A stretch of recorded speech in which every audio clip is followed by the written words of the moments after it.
Mm.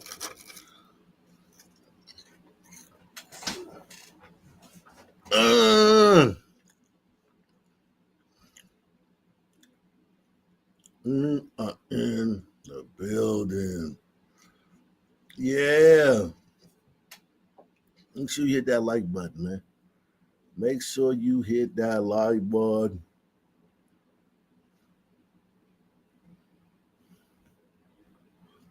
Make sure you hit that like button.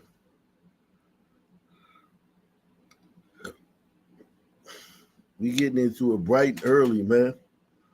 I ain't playing around today, man. Shout out to Gaucho Malone, man. I ain't playing around today, man.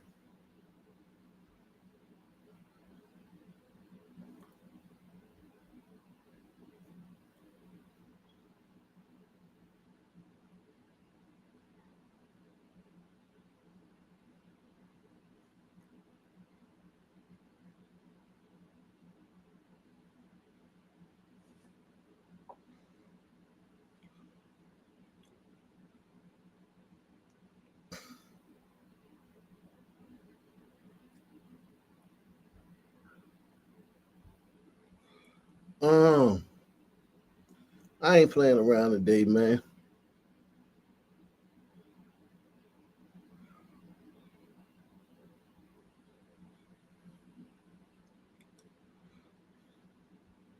Big story on Action News tonight. I ain't playing around today, man. I ain't playing around today. What's cracking? Who's Jamie Rothwell? I don't know Jamie Rothwell. I don't know who that is.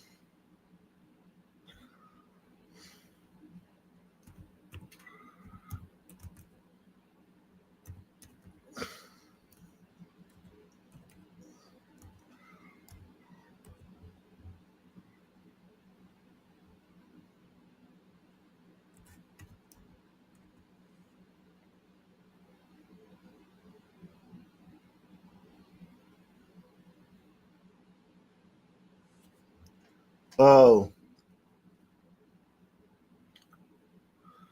some drug. Oh, drug kingpin. Hey, man.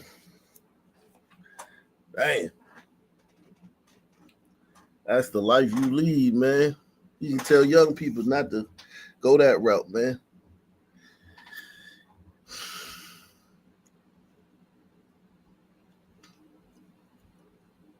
Yeah, man. I seen it. You can tell people not to go that route, man.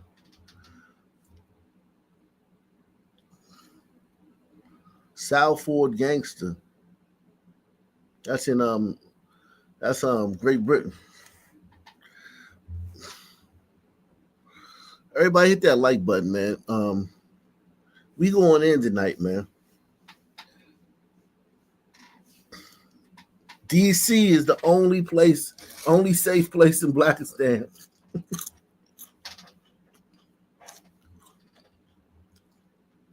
DC is the only safe place in Blakistan right now.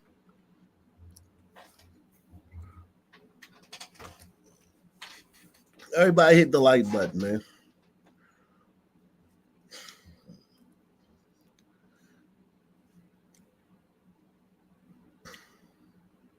Shout out to Joe Curry, man. Joe Curry in the building. Everybody hit that like button, man. Smash that PayPal, smash that Cash App. Oh yeah. Um, let me see.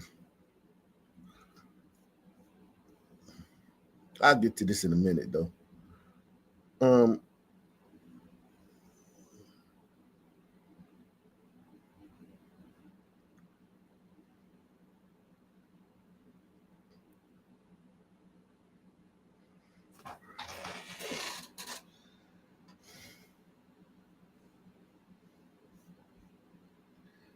DC the only safe place in Blakistan.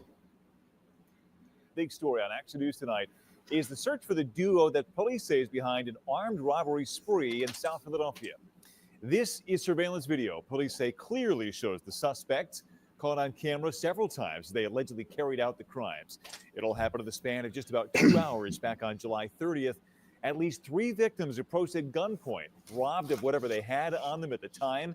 Action News' Walter Perez live at police headquarters tonight. Walter, you talked to one of those victims today, said they were terrified. That's right, Brian. We can report that nobody was injured, including the victim we spoke with. And as you mentioned, that man tells us that experience was nothing short of terrifying. Surveillance video reveals one of the victims being approached during the overnight hours of July 30th. Action News spoke with this victim under the condition we not reveal his identity. He says the armed attacker came up from behind and put his hand over the victim's mouth. He had a pretty big gun, so gave him my wallet. Didn't have any cash in it. He gave it back to me. Felt my other pocket, and then he left. Kind of terrifying. Investigators say it turns out that was the 3rd time that night the suspect, along with another man, held up someone at gunpoint in the same general area of South Philadelphia. Detectives say this surveillance video reveals the suspects spending the money they allegedly stole from the other victims at a nearby convenience store. People we spoke with who live nearby say they hope these suspects are captured soon. It's sad. It's just the way things are sometimes around here.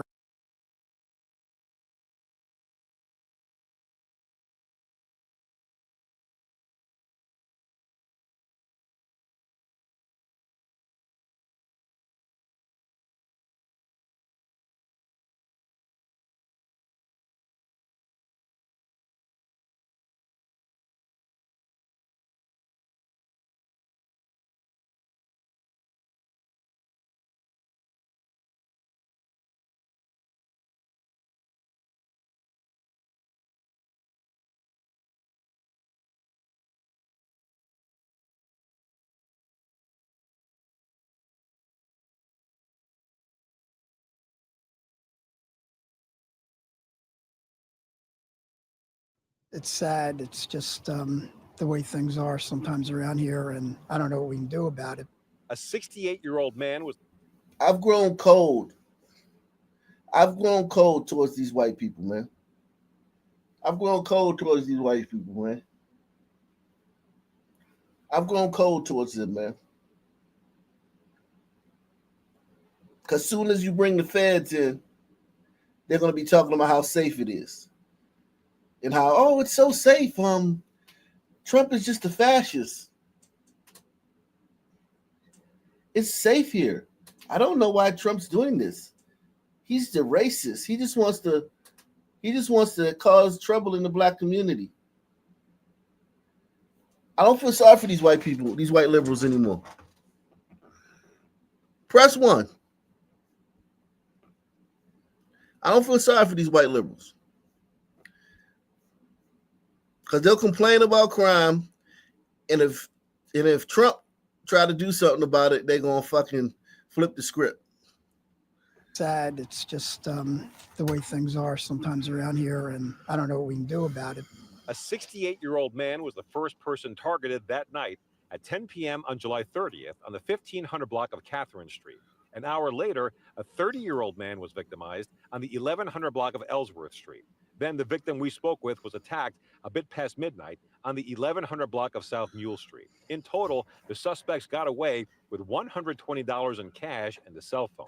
The victim we spoke with says what concerns him most... $120 in cash, and they about to spend goddamn 20, 30 years in prison for $120 in cash and a cell phone.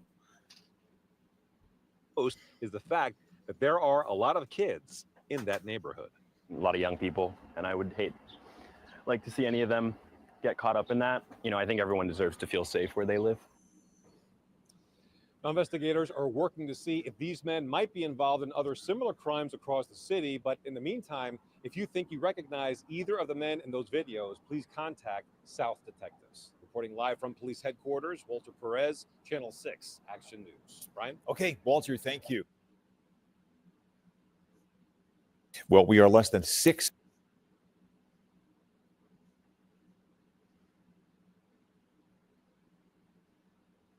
The search is on tonight for a driver involved in a violent road rage altercation in Delaware County. Police say the driver got out of her vehicle and punched another driver.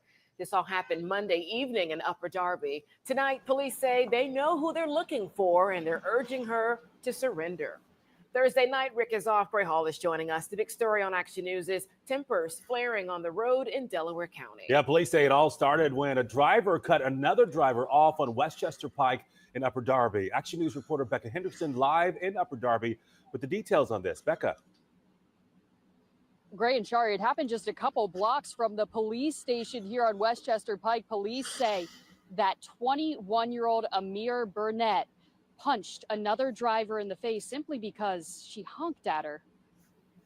Take a good look at 21-year-old Amir Burnett. Police want to talk to her about a road rage incident in Upper Darby.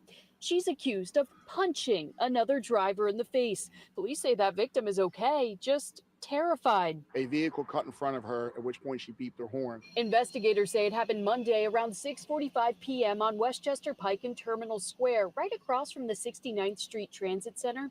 After the victim beeped her horn, police say Burnett pulled over. Got out of the driver's side, walked up to her driver's side window and punched her in the side of the face. A passenger then pulled Burnett back into the car and they drove off in a 2016 Dodge Durango like this one. Police say the victim got a picture of the license plate and that's how they identified Burnett as the suspect. Turn herself in. You know, your emotions got the best of you, and now you're going to have to answer the charges for an assault on another person. Police say as road rage incidents become more common, keep yourself safe by ignoring aggressive drivers. If I see them coming and they cut me off, I just let them go.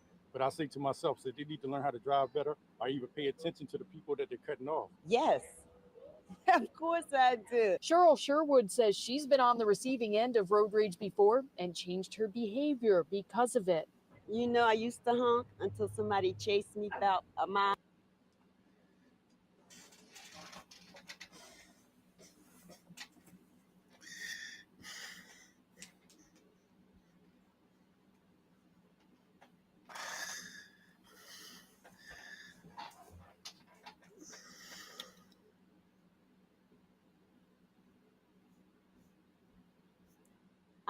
And then I said no more. Yeah, police say that's your best bet. Just ignore aggressive drivers. Now, if Burnett is caught, she's facing multiple charges, including assault. Live here in Upper Darby, Becca Hendrickson, Channel 6, Action News. Guys.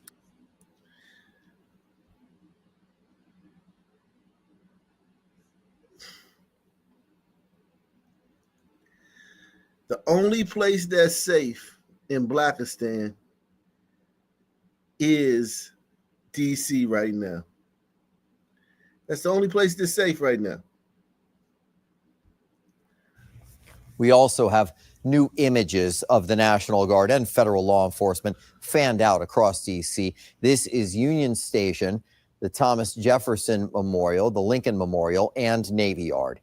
And another extended youth curfew is set to take place in that neighborhood in less than 24 hours. This is for anyone under 18 years old. Teens in violation will be taken to the city's Youth Services Center and parents could be fined. The curfew zone, which is mapped out on your screen, starts at 8 p.m. each night through Monday. And a reminder, there is a citywide curfew that starts a little bit later at 11 p.m. That runs through 6 a.m. 7 News' Christian Flores is live in Navy Yard tonight. And Christian, what kind of law enforcement presence, if any, are you seeing out there? Well, we've certainly seen a handful of federal officers all day today out here, including a handful who were just walking this way just a few minutes ago. As you mentioned earlier today, MPD announced Navy Yard once again becoming a juvenile curfew zone. The new signs are already up. That's for this upcoming weekend, and that starts tomorrow. The violence is getting out of hand. This juvenile takeover turned shooting Saturday in Navy Yard still has people concerned.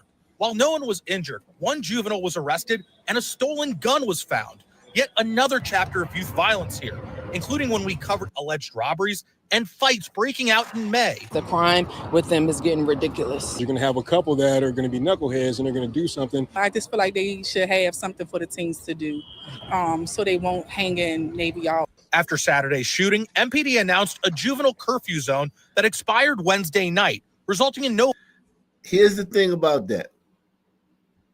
I just feel like they should have something for the kids to do. Whatever you offer the kids to do, they're going to be fucking violent there.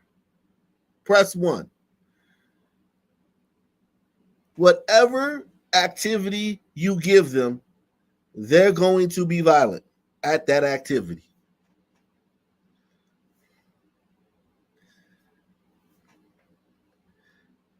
That's the conundrum we're faced with. Why they ain't got nothing for the kids to do? They need something to do.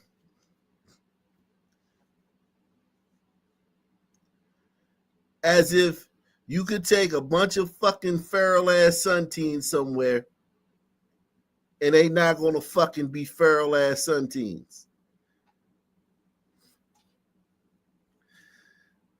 Salute to my man, Cool Cat, man. Cool Cat say, yo, Ak and Nation, much love and respect. Shout out to Cool Cat, man. That are going to be knuckleheads and they're going to do something. I just feel like they should have something for the teens to do, so they won't hang in Navy Yard. After Saturday's shooting, MPD announced a juvenile curfew zone that expired Wednesday night, resulting in no violations. And they're taking this step again. Starting Friday and continuing through Monday, anyone 17 and under cannot gather in a group of 9 or more from 8 to 11 p.m., or they can be arrested. And I think that is a very good idea for the juveniles to have a curfew because they are getting out of hand. There's no point really of them being out here this late. I know I have my son location. If it go off track or if I don't have it or if it cut off, I call right away. What do you do for them to keep them occupied so they're not out here causing mischief or just hanging out? Meanwhile, Thursday, we saw federal officers continuing their patrols, including Homeland Security Police, Capitol Police, and Federal Protective Service. It's crazy. I mean, I had 50 officers on my street. I'm kind of afraid to walk my dog because am I going to get caught up in, the hoopla of what's going on? That will bring extra assistance to the police department. Do we really, really need it? But I do feel like they need to communicate more with the youth and parents so we can come together and work together. Blah, blah, blah, blah, blah. Blah, blah, blah, blah, blah. You ain't even saying that. You don't even know what the hell you saying, woman. This woman don't even know what the hell she's saying. She just saying a bunch of cliches, man. Needed, but I do feel like they need to communicate more with the youth and parents so we can come together and work together. Not only did we see federal officers out here, as you can see, we're in the shadow of Nats Park. Tonight, there was a game, and obviously whenever there's a game, there's always a heavy MPD presence both before and after. That game ending just about an hour ago. Reporting live in Navy Yard, Christian Flores, 7 News. Just last night, there was a shooting during a large gathering of teenagers in the Navy Yard. Our Christian Flores in that neighborhood tonight, pushing the MPD for answers, asking residents how they're feeling. That was, let's see, 3 at 10. Memphis. First at 10, a carjacking at Overton Square in front of a popular movie theater. Police say the 3 men in this video targeted a woman on a busy Wednesday night. One person was captured. I told you they always targeting women. And y'all, and these people feel sorry for these motherfuckers. They targeting grandmothers getting in their cars. That's who they always target if they can. If they have their druthers, they're gonna target an old lady to carjack. 3 at 10. First at 10, a carjacking at Overton Square in front of a popular movie theater. Police say the 3 men in this video targeted a woman on a busy Wednesday night. One person was captured, but 2 are still on the run. Hello, I'm Greg Hurst. Hi, I'm Stephanie Skurlock. The victim was slammed to the ground as the suspects took her car. WREG's Brian Slam somebody's grandmother to the ground. Just for that. Here's the thing. They don't get charged for that. They don't get an assault charge for slamming the old lady to the ground. They get charged with the carjacking.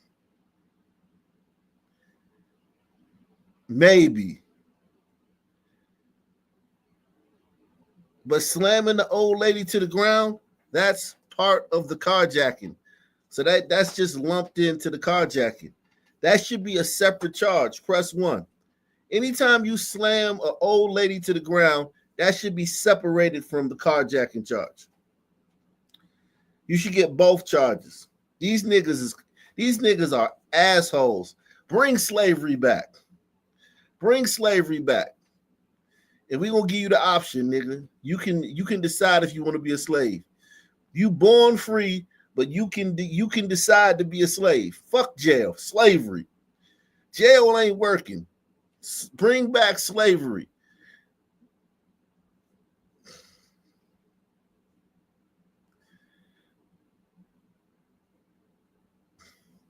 Jail ain't working. Bring slavery back. Shout out to my man D from Boston, man. In the building. Sure y'all support the channel, man. Our Nation News is made possible. And I want to thank some of you guys, man. I really do, man, for sharing the video, man. We try to get 10 people to share the video, man. I think last night we had 4 people share the video on we had 4 people share the video on Twitter. We're trying to get 10 people to share the video tonight, man. 10 people to share the video tonight, man.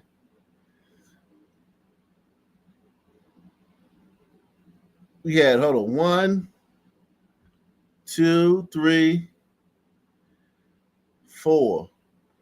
Yeah, 4 people shared the video on social media, man. Let's try to get 10 tonight, man. I really appreciate that. Helps the channel a lot, man. That helps the algorithm a lot, man.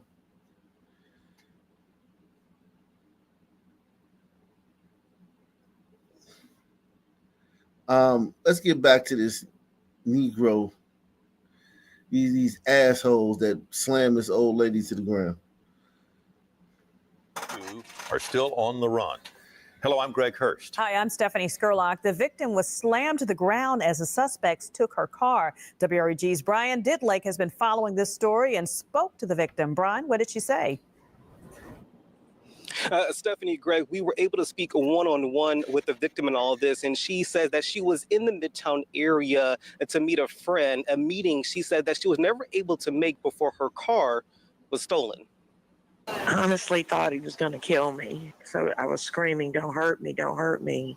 I honestly thought those few minutes that I was going to, that was it. This 60-year-old woman, still too shaken, did not want to reveal her name or face, but tells WREG what was going through her head as she was being carjacked. Nearby surveillance video shows 3 suspects walking moments before stealing the woman's Toyota Corolla and then slamming her on the ground before taking off in her car. I have major bruise on my back and on the front of my leg. I have a little... You can kill an old person like that. Old people, especially old women, osteoporosis. They don't have as much calcium in their bones. They could have killed that woman by throwing her to the ground like that. And then slamming her on the ground before taking off in her car. I have major bruise on my back and on the front of my leg. I have a little small head injury, but not bad. Memphis police say they were able to stop the 3 men a short time later thanks to a witness who pointed them in the right direction of the getaway. The suspects crashing at Walnut Grove in Tillman, and after a brief foot chase, one suspect, Latravia Stanberry, was arrested. I love Memphis, but I am worried, and this certainly... Latravius. Dan Barry. God damn, look at that nigga, man. Look at that nigga, man. I love Memphis, but I am worried, and this certainly didn't help me to be more confident about the crime in Memphis. But while the woman who was carjacked has been shaken to her core, day-to-day life continues for area neighbors. I think people often will blow things up that happen in Midtown to make it seem scarier than it really is. Midtown resident. Okay. So we got a white woman saying neighbors. I think people often will blow things up that happen in Midtown to make it seem scarier than it really is. I think people often will blow things up that happen in Midtown to make it seem scarier than it really is. Midtown residents like Nicole Warren says even in their area, crime is a possibility.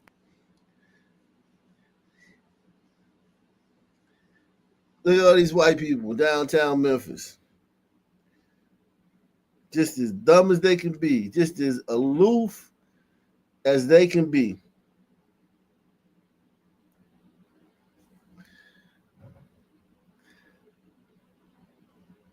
As it is in any city. There are things like that about living in a city that make it harder, but there's things like being able to walk to dinner with my kids that are an awesome part of living in Midtown, and I would rather focus on that because those happen more frequently.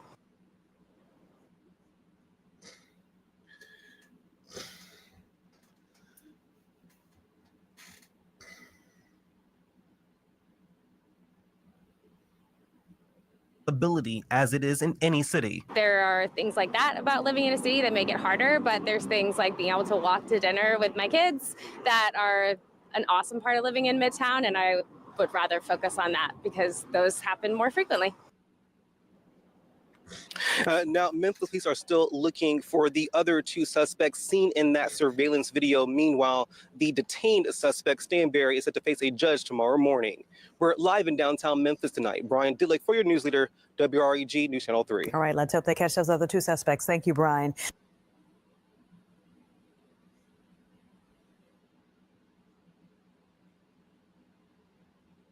WREG in Memphis. This is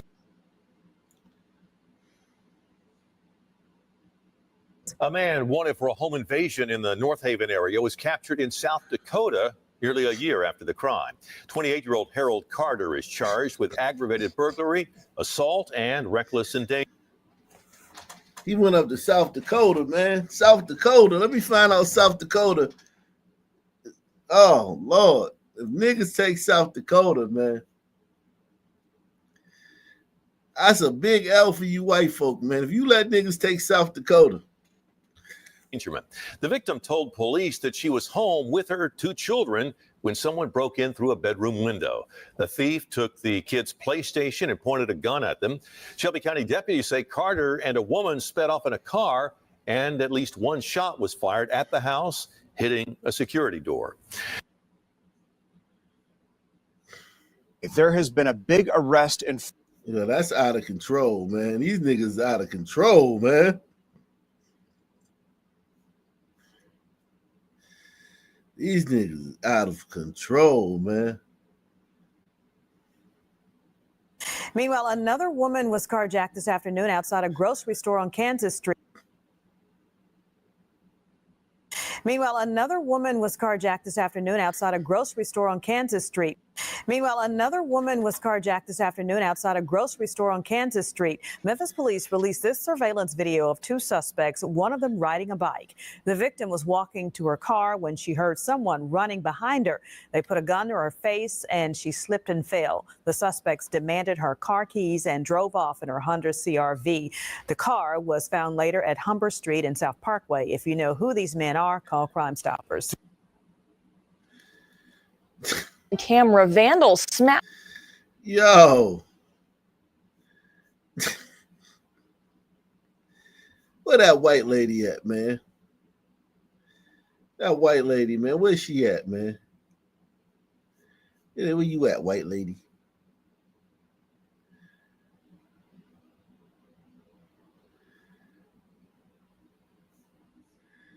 There she go. White 3 lady. at 10.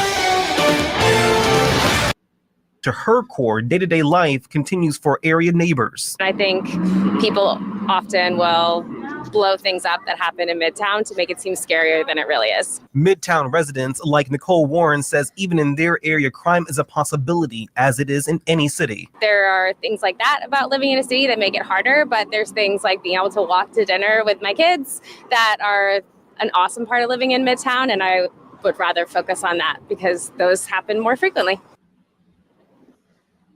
Hey, man, she got the right to focus on that, man.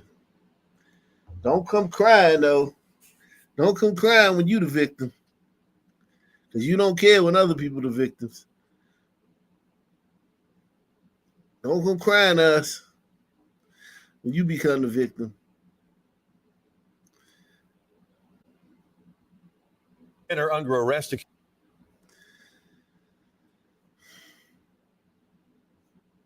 Are under arrest accused of robbing a man at gunpoint in front of his 3-year-old daughter. Landon and Jordan Oliver are charged with aggravated robbery.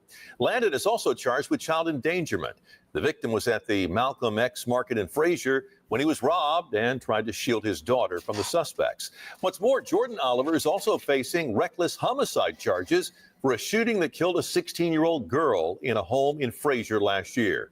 Jordan was a juvenile at the time, but has been moved to a criminal court because of the seriousness of the crime. Police say the suspects are cousins.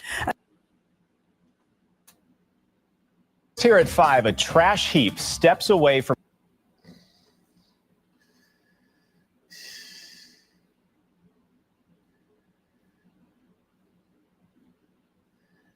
Your sons are awful, man.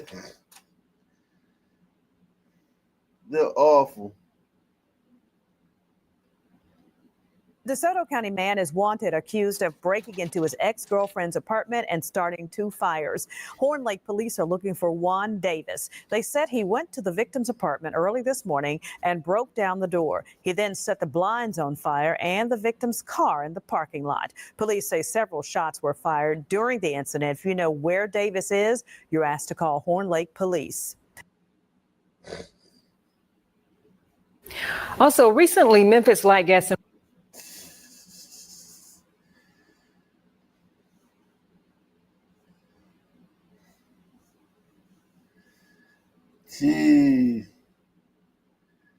Jeez, man. Yeah, stop and frisk, man. Let me ask a question, man. Let me pose the question to y'all, man.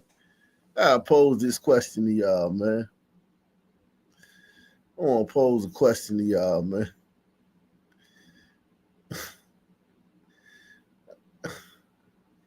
Cause these sons are so fucking. Jesus Christ. Make sure you hit the like button, share the video, sponsor the show, sponsor the stream, guys. These sons are awful, man. My God. Jiminy Crispies. These sons are awful. God damn. Jesus Christ.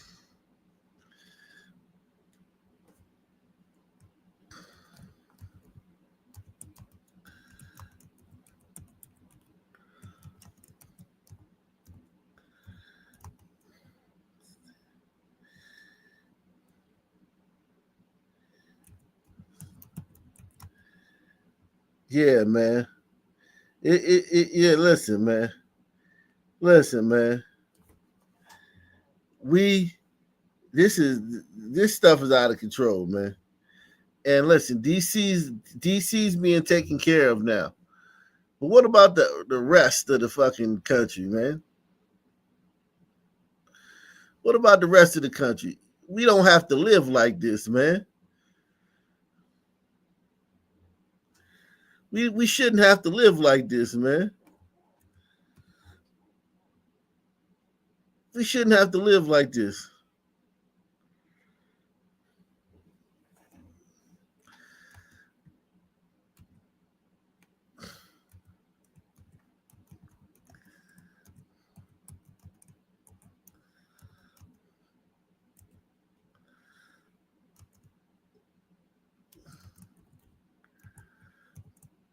This is insane, man. This is insane, man.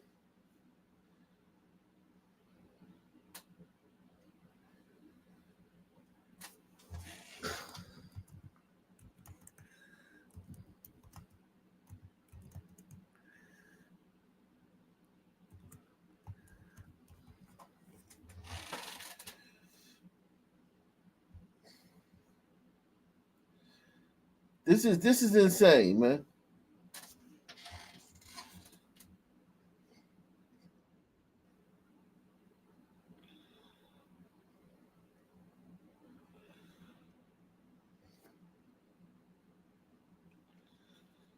This is insane, man.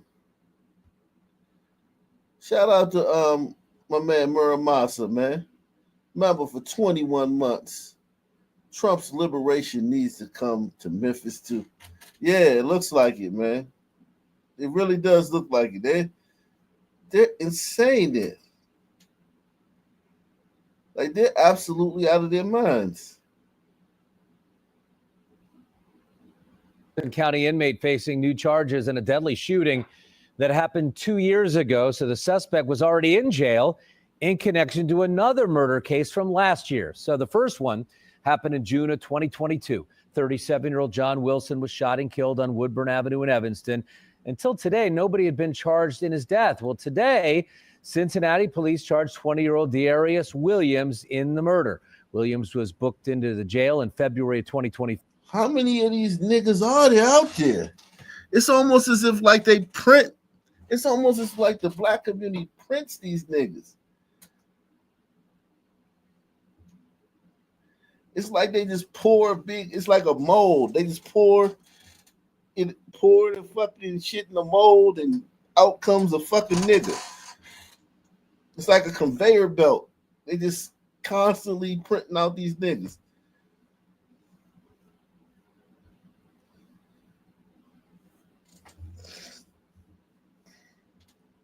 Yeah, they come off the fucking assembly line. It's a nigga a nigga assembly line. 4 people charged in connection to the murder of a 25-year-old man in Evanston. He's being held on a $1 million cash bond. Jeez.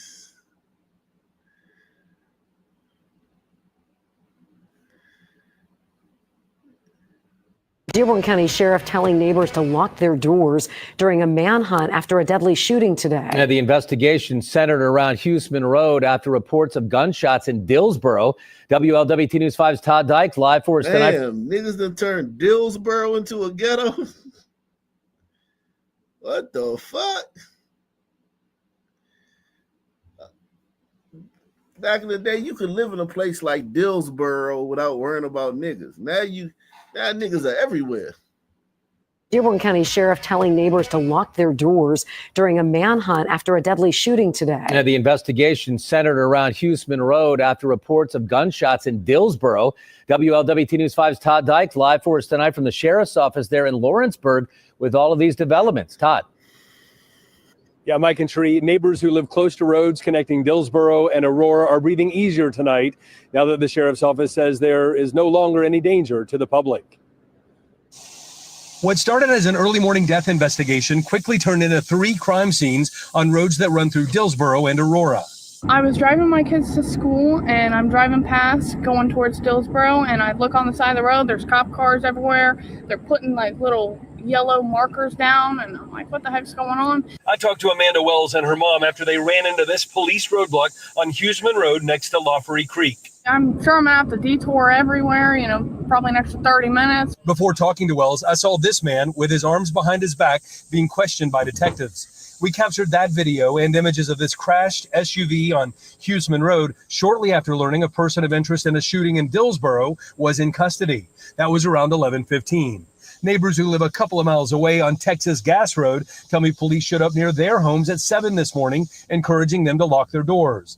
Nearby, an officer found a man in a wooded area who'd been shot to death multiple times. The identities of the man who was killed and the man now in custody have not been released. Given the nature of the remote terrain, Wells is glad deputies say there's no longer any danger to the public. Yeah, honestly, you have a lot of ground that you can hide out. There's just woods everywhere, so it's really not this is not a crime population area whatsoever. Oh, this actually might be a white man that did this. She said this is not a crime population area whatsoever. This could have been a white guy that did this one. You can hide out. There's just woods everywhere, so it's really not this is not a crime population area whatsoever. worst that happens is maybe someone shot their gun too late at night getting a raccoon or something, you know. It's just country around here. Now, formal charges against the man now in custody are expected to be filed at some point tomorrow. I can tell you multiple police agencies using a helicopter, drones, and canine teams did find that man who's now in custody nearby in Lothbury Creek. For now, reporting live here in Lawrenceburg, Todd Dykes, WWT News 5.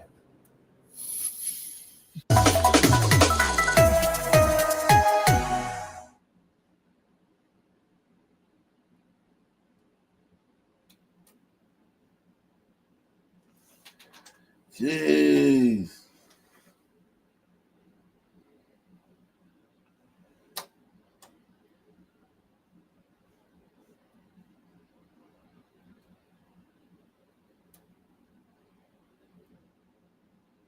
Jeez.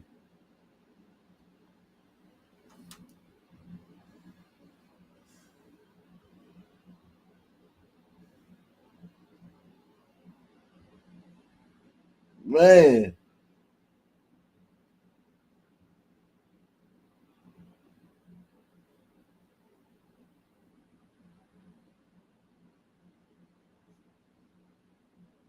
Now, off the top, Fox 5 confirming that Mayor Muriel Bowser for D.C. has left the district, and she's currently in Martha's Vineyard at this hour. Sources confirming to Fox 5.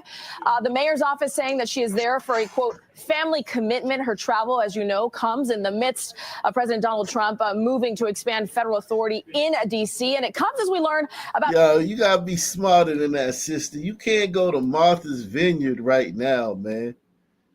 Come on, sister. And I try to take up for Muriel Bowser.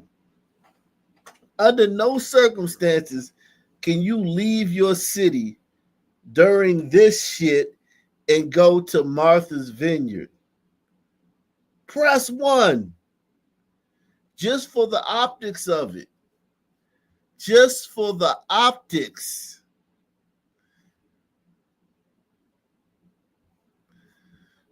Now, off the top, Fox 5 confirming that Mayor Muriel Bowser for D.C. has left the district, and she's currently in Martha's Vineyard at this hour. Sources confirming to Fox 5. The mayor's office saying that she is there for a, quote, family commitment. Her travel, as you know, comes in the midst of President Donald Trump moving to expand federal authority. Salute to Manos dead. I'm going to get it right. Manos Dedina Mita. Manos Dedina Mita. Manos Dedina Mita. He says sunflation. Shout out to Manos Dedina Mita. Muramasa says, what's up, Ox? Sent you a link of the mayor of Maryland being interviewed. You mean Baltimore? Baltimore?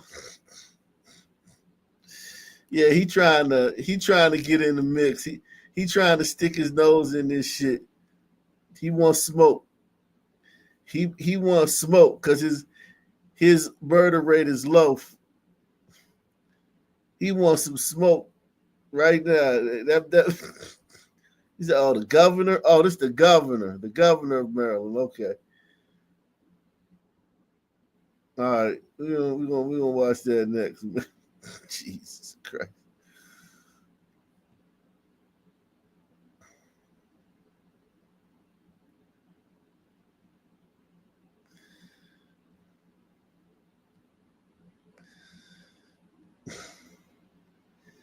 I know she didn't go to fucking Martha's Vineyard, though, man. I know the mayor didn't go to Martha's Vineyard. In D.C., and it comes as we learn about yet another juvenile curfew zone in Navy Yard from 8 p.m. to 6 a.m. every night through next Monday, a move that D.C. Police Chief Pamela Smith says is meant to prevent large youth gatherings, also coming amid protests over federal checkpoints and homeless encampment clearings where residents reported seeing ICE. Look at all these niggas working. Look at all them niggas working. Not one fucking hombrito in sight, man. Just a bunch of niggas working. That's great, man. That's great to see, man. These niggas getting jobs, man, working. Salute, man. That's great. Border Patrol agents on city streets last night. Joining us now is WTOP reporter Luke Luker to break down the latest on all this. Luke, good to see you. Let's talk about this curfew, what we know in the past 24 hours. How have things been going? With the curfews? With the curfews and with the checkpoints. Yeah, for curfews, you know, this is just one of many times, especially in Navy Yard, that we've seen these curfews arise. It's not surprising. Again, they've done this emergency legislation throughout the summer, and Navy Yard, U Street tends to be the zones that they actually put these curfews under. So it's not surprising during this federal crackdown on crime that DC police went ahead and ordered another curfew zone there in the Navy Yard. And in effect, to use your words, we've had this so-called crackdown on crime, and yet we've seen homicides, we've seen issues regardless of the increased patrol. What do we know about enforcement right now, and where exactly federal officers are being positioned? So I'm being told all over the district, you know, one of the big things that they're going to be cracking down on, we're hearing tonight especially, is homeless encampments. I was told by some sources that they're going to, especially specifically federal law enforcement, are going to be starting kind of near the White House and spreading from there, really trying to clear out any sort of homeless encampment, which there are over 60 homeless encampments currently in the district right now, anywhere from... Hold on. Last night, the dude said there was only 100 homeless people on the streets. Now we're hearing there's 60 homeless encampments. Who remembers the guy said last night that it was only 100 homeless people on the streets of DC? That black dude. He's doing some program or some shit. They're really trying to clear out any sort of homeless encampment, which there are over 60 homeless encampments currently in the district right now, anywhere from Washington Circle up to New York Avenue, where there's a Presbyterian church. It's pretty common for homeless people to be living there as well. So we are expecting a homeless crackdown tonight. Okay, so that's what we're expecting to see tonight. Let's get to that, because as we understand, most of these encampments are on federal property. We're talking parks and areas that are in the jurisdiction of U.S. Park Police. Is D.C. Police going to be assisting with this effort, or is this just going to be a complete federal endeavor? So D.C. has already been assisting in clearing some of these encampments. I just came from an encampment that was located kind of in between the Lincoln Memorial and the Kennedy Center, where the I-66 ramps are. Yeah. Folks are familiar with that area. There was an encampment there for several months, and that was just cleared by D.C. Department of Health and Human Services this morning. Okay, so we're seeing D.C. also on this. When you say clearing, I think we know what it means. It's the immediate removal, right, of these encampments. What are they doing with people who now were living there but have nowhere to go? So I talked to several people who were living in the encampment. Most of them packed up their own things. We're trying to figure out a place to store them while they figure out a new place to live. There was some stuff that was abandoned. You know, I saw a skid steer out there clearing out pounds and pounds of mattresses, tents, desk chairs, picnic tables, all sorts of things that were kind of tucked away in this tree line. But the folks that I talked to on the ground that were leaving the encampment said that they were going to be set up in a hotel for the next couple of days, but that they didn't really have any plans after that. A lot of them did not want to go into homeless shelters. One gentleman told me that he didn't want to go in the homeless shelter because he has a dog and he's afraid that he would lose his dog if he had to enter a homeless shelter. Another person said he's been kicked out of numerous homeless shelters and just doesn't want to go back. And I actually talked to some homeless advocates, and they, you know, just kind of raised a point. You know, a lot of these homeless shelters are 50 to 60 beds in one room. A lot of people just feel uncomfortable there. Yeah, I mean, I think most people you talk to at an encampment will tell you they don't want to go to the shelter because there's crime at these shelters. They don't feel safe. And to your point, there's there's crime at the shelter too. God damn. Limited space, at least in these places. They seem to have their privacy, but again, we're seeing that these two things don't comport, and the White House right now looking to clear these out sooner than expected. We'll keep watching. I know that, as you said, as night falls. Salute to CA, man. CA in the building, man. Greetings, Aka and the nation. Salute to you, CA. Salute to Christy, a.k.a. Michael Babe Ruth Jordan. Mount Rushmore. The GOAT coming through once again.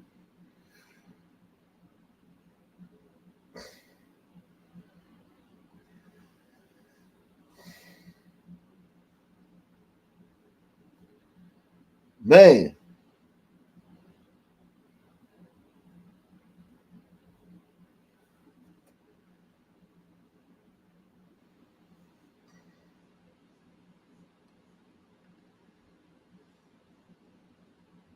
Let me see something.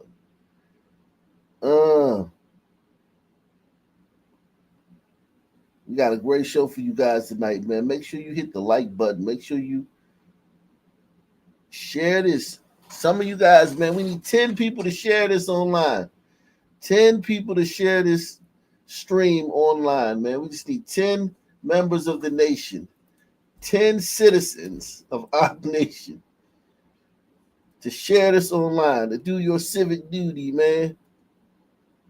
Agents out on the streets of D.C. working to clean up the Capitol on behalf of the president's orders. Also, as they ramp up their efforts, we're reminded of the painful reality for the victims and families who have been impacted by violent crime in our nation's capital. My brother is not a number. All these people are not numbers. They are humans. It was frankly due to the grace of God that the 4 steps he did get in didn't kill me.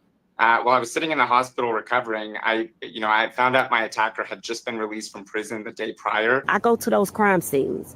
I sit with those families who the medical examiners is picking their bodies up off the ground. I deal with this. It is a problem. I deal with the fact of me having a paralyzed son, the mental anguish that he goes through. I looked at Eric's stashes and I said, Eric, you haven't died in vain. Things will change so other people are safe and they go visit DC or work in DC. And that's my goal, to make people safe. Griff Jenkins has more for us in Washington. Hi, Griff.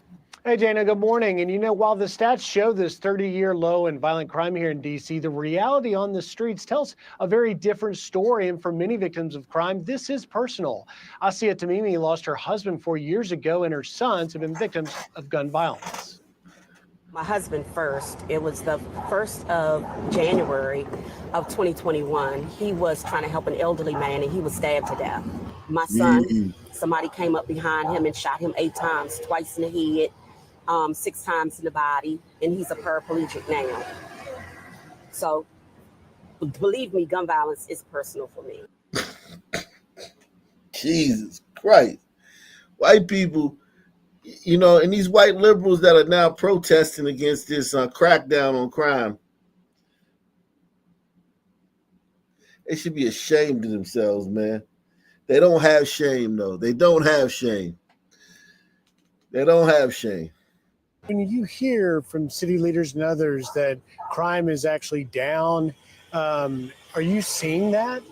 No, I'm not seeing it. We're seeing carjackings, the violence in the communities. So we were advocating then for the National Guard to come out, but they said there was no need. But think about how many lives could have been saved just having them on the scene. And Asia says still to this day, she's not heard from one detective about those crimes committed against her family. Now, for Tempe Satcher, another D.C. resident, her son BJ was gunned down in a random drive-by shooting on the way to work 2 years ago, and she does not feel that crime has calmed down. Just today, a young lady was shot over on 15th Street in Northeast D.C. Does that seem like crime gone down? With all the things that are going on with our president, sending the National Guards out, I don't have a problem with that personally, because if MPD can't do it and they need help, then I'm glad they're able to get the help. And Mayor Bowser says her police force has 3,100 officers. She wants to get it up to 3,800. DC's police chief says, in the meantime, she's welcoming federal assistance. This is a great opportunity for us to build upon continuing to drive down crime with our federal law enforcement partners. What we're going to do is build upon that and working collaboratively with our U.S. Marshals, our DEA, and all of the other federal partners here to ensure that we're placing resources around our city in those areas where we've seen an impact at this increase in crime. One important point, Dana, that both Asia and Tempe stressed to me in the solution to solving youth crime, it begins in the home with parents and mentors. Dana? Griff Jenkins, thank you for bringing us their stories. Hey everyone, I'm Emily Campagno. Catch me and my co-hosts Harris Faulkner and Kaylee McEnany on Outnumbered every weekday at 12 p.m. Eastern, or set your DVR. Also, don't forget to subscribe to the Fox News YouTube page for daily highlights. Let's bring in Maryland Governor Wes Moore to the program. Good morning, Governor. Thanks so much for joining the program. Good morning. Thanks for having me. Well, Governor, I'm so glad you decided to come on the program. I know you care about your community, and I care about mine as well. And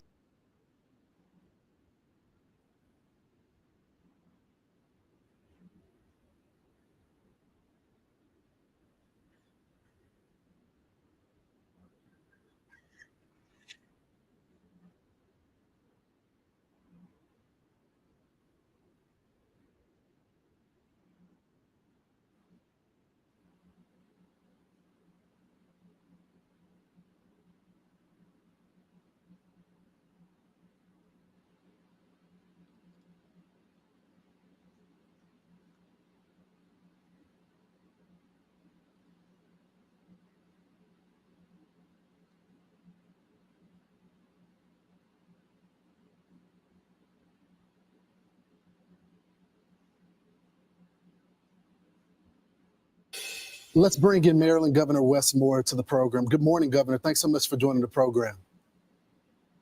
Good morning. Thanks for having me. Well, Governor, I'm so glad you decided to come on the program.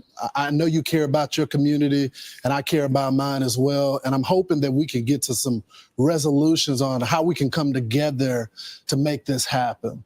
I want to bring you to one of your cities in your state, and you're a neighbor to Washington, D.C., and we know the actions that the president is taking right now. When you look at the numbers right now, the most dangerous cities list, Baltimore is on number 4 of that. And when it comes to the murders, it's number 3. Now, I know you have been surging resources to Baltimore and America's most dangerous cities: Memphis, Oakland, St. Louis, Baltimore, Detroit.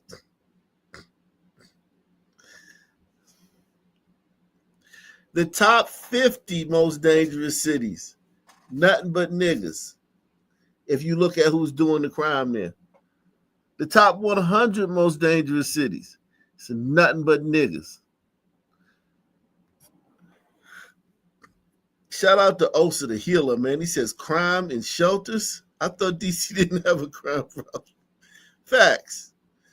Investing in the police there, but you don't like the actions that the president is taking right now. Why?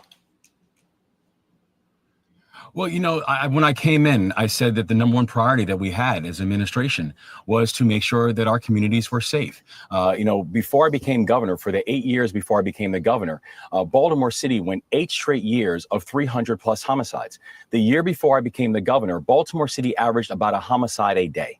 And I said, I refuse to be a governor who's going to spend my time offering eulogies and giving thoughts and prayers, that we actually had needed to have resources and coordination that was going to help to fundamentally address the problem. As people of my state have learned, you know, I don't come from a political background. My background is I'm a soldier. And so what we did was we made historic investments in local law enforcement, that we invested over $50 million in the Baltimore City Police Department alone, that we made historic investments in technologies and predictive analytics, and saying if someone commits a violent crime, particularly with a firearm, I want them in handcuffs in 24 hours. And saying that we made historic investments in our community groups, working with the mayor, working with our county executives, working with the community groups and our violence intervention and violence interruption groups, to making sure we can stop crime before it happens and making sure we don't have this retaliatory cycle of violence. And while I know that we still have more work to do, I also know this, is that despite the fact that the year before I became the governor, Baltimore City, again, had historic. Nigga, this sounds like a campaign ad. Why are you against Trump bringing in the feds to DC? Answer the question, nigga. Streak in violence, that now that the last time the homicide rate was this low in Baltimore City, I was not born yet. So we're making real progress where Maryland is now amongst the fastest dropping states in this country on violent crime. There's ways you can do this, and you have to be able to make sure you're using the right tool to get to the right result. You know, Mr. Governor, you're right. Y'all have made progress, but there's still some issues there. And this is a resident, and this is what they said in the Baltimore Sun. A 77-year-old woman from Curtis Bay who asked to remain anonymous due to threat levels she's received from drug dealers on her block compared the morning drug traffic to fast food drive-thru. When a real estate agent assessed her property about a month ago and a half, she said that the agent told her he can't sell this house with that, referring to the 10 or 12 people involved in the drug market, loitering across the street. I'm going to get hurt one day. I know I am, she said. But the mayor responded this way, Governor. I'm sure you read the article in the Baltimore Sun yesterday talking about how so many Baltimore residents don't recognize their neighborhoods anymore. What do you say to those residents of Baltimore who may think that citing falling crime statistics glosses over some of the harsher day-to-day realities and needs that they have to their lives in Baltimore, need for things to change even further in terms of just regular drug trafficking? Yeah, so we're only having that discussion because the president is having that discussion. And this, I want to be very clear. I didn't read the Baltimore Sun article. I don't read it because they're a part of the president's propaganda machine. Wow. So, Mr. Governor, I know people go back and forth in the politics and Donald Trump and all this, but this is what the locals are saying. This is not some partisan thing. Well, I mean, my heart breaks for that woman in Curtis Bay. And it breaks for anyone who does not feel safe in their own neighborhoods and in their own communities anywhere in the state of Maryland. And I think the people of the state of Maryland know and have seen through our actions that the number one priority that we have is making sure that people can feel safe in their own neighborhoods, in their own communities, and in their own skin. That we're making sure that people who commit crimes, that they are held accountable for the crimes that they commit, but also that we're improving better systems that are making sure that they are also accountable to actually focusing on rehabilitation and helping people get back into the community with a real pathway for long-term success. And so whether it's a person in Curtis Bay or whether it's a person in Catonsville, they know that their governor is prioritizing their safety. Pardon my interruption, Governor, but the people of D.C. feel the same way. The people of Philly feel the same way. I'm just curious why you've been so critical of the administration trying to solve this problem. Is it the process that you don't like? Because it looks like they're doing the same thing that you're doing, which is surging resources to the city. It's because I'm proud to be the 63rd governor of the state of Maryland, and I'm honored to be the commander-in-chief of the Maryland. What the fuck does that have to? Yo, this dude is too political, man.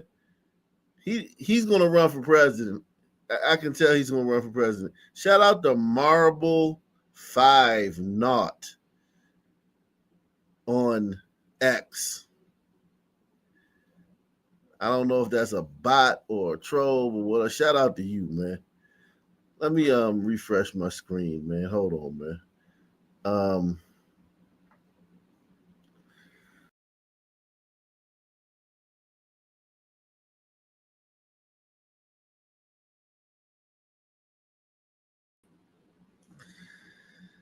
Yeah, man. This fucking guy, man. This fucking guy. I don't know if I can listen to any more of this shit, man. He's way so political. Let's see what's going on in Harlem, man. New concerns over quality of life issues in East Harlem. Yeah, from drugs to sex acts. Fox 5's Lisa Evers takes a look at what people in one neighborhood say is happening on their streets. Residents and business owners here in East Harlem tell us they see open-air drug use and even sex acts on their streets and in public parks nearly every single day. And they also tell us they are seeing the police respond, but they'd like to see more. This exclusive image and video, you can see what it looked like at 116th Street and Lexington Avenue when we first arrived. Drug use and users passed out, blocking the store entrance. A short time later, we saw NYPD officers responding to quality of life complaint calls and move the individuals. There are plenty of calls for help. It really isn't safe. It's not safe at all, especially if you got people that's not using drugs at all. You gotta walk by here and you got young kids that's seeing it. No, it's not safe at all. Take a walk for help. It really isn't safe. It's not safe at all, especially if you got people that's not using drugs at all. You gotta walk by here and you got young kids that's seeing it. No, it's not safe at all. Take a walk anywhere in the 116th Street to 126th Street corridor along Lexington Avenue, and you can see people shooting drugs, smoking K2, getting high, and passing out right on the sidewalk. But I done seen people fall out. I saved a couple people too, man. I be having Narcan and stuff. You gotta help them sometime. The NYPD says major crimes in the 25th precinct are down 14.45% so far this year, a major win. Yet the stubborn presence of local drug dealers and their daily user customers, who can also act erratically from the combo of chemicals, can be intimidating. When I go home, I walk home, I be seeing smoke, putting shooting up and they shooting up. I be telling them to get out the way. Like, this is sad. And have you seen people having sex in public? Yes, ma'am. Yes, ma'am. It's just disgusting. It's disgusting. This summer, the NYPD initiated quality of life teams to more quickly respond to residents' complaints. A few residents here tell us they are noticing a difference. I think that the NYPD, they're doing a good job of controlling the areas where the high crime is. And so I feel safe. The NYPD says that there has only been one 311 or 911 call for public lewdness so far this year. And they tell us that routine patrols are continually responding to the open air drug use problem. In East Harlem, I'm Lisa Evers, Fox 5 News. Wow. So East Harlem, man. It's pretty rough up there. Let's see what's going on in Memphis, man. I mean, we know what's going on in Memphis. We know what's going on in Memphis. Let's see what else is going on in Memphis, man. Let's see what else is going on in Memphis, man. Ock Nation News is made possible by contributions from viewers like you. Okay? Shout out to Malik Quelly. He says, reminds me of the young man from that video who said, we do a little smack instead of drinking and fighting like the old folks did. You mean like hitting each other side the head with meat cleavers? we don't hit each other side the head with meat cleavers like our like our parents did, man.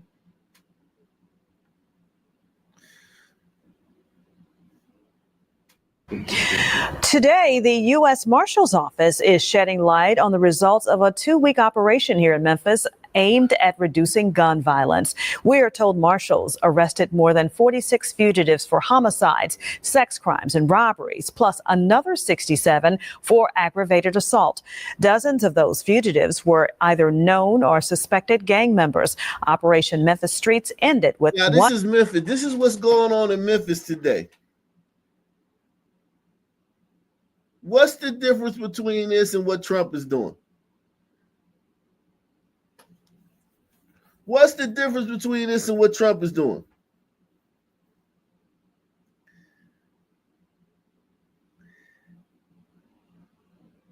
Operation Memphis Streets. This is called Operation Memphis Streets.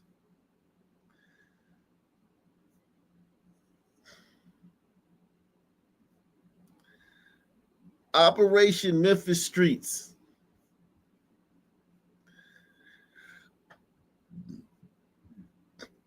This is what's going on in Memphis today. I don't see no white liberals protesting this in Memphis because Trump's not doing it. Press 1. If Trump was behind this shit, white liberals would be complaining. Today, the U.S. Marshal's Office is shedding light on the results of a 2-week operation here in Memphis aimed at reducing gun violence. We are told marshals arrested more than 46 fugitives for homicides, sex crimes, and robberies, plus another 67 for aggravated assault. Dozens of those fugitives were either known or suspected gang members. Operation Memphis Streets ended with 141 fugitives in custody, including a few arrests that your news leader has already told you about, like Darian Taylor, arrested for the murder of a 93-year-old woman. Darian Taylor arrested for the murder of a 93-year-old woman. I told you they target old ladies, man. These little niggas are fucking savages.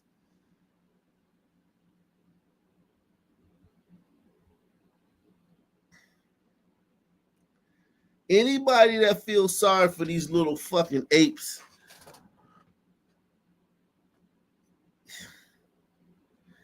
you're part of the problem. Okay, Marble 5, you say you real. I believe you, man. I checked out your profile, man. Salute to Marble 5, man.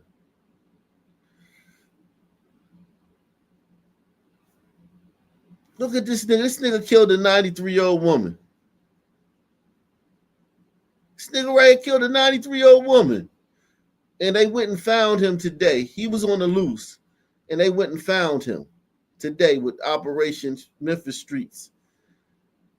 Thank you to these great men. Look at these heroes. These people are fucking heroes, man. These are heroes.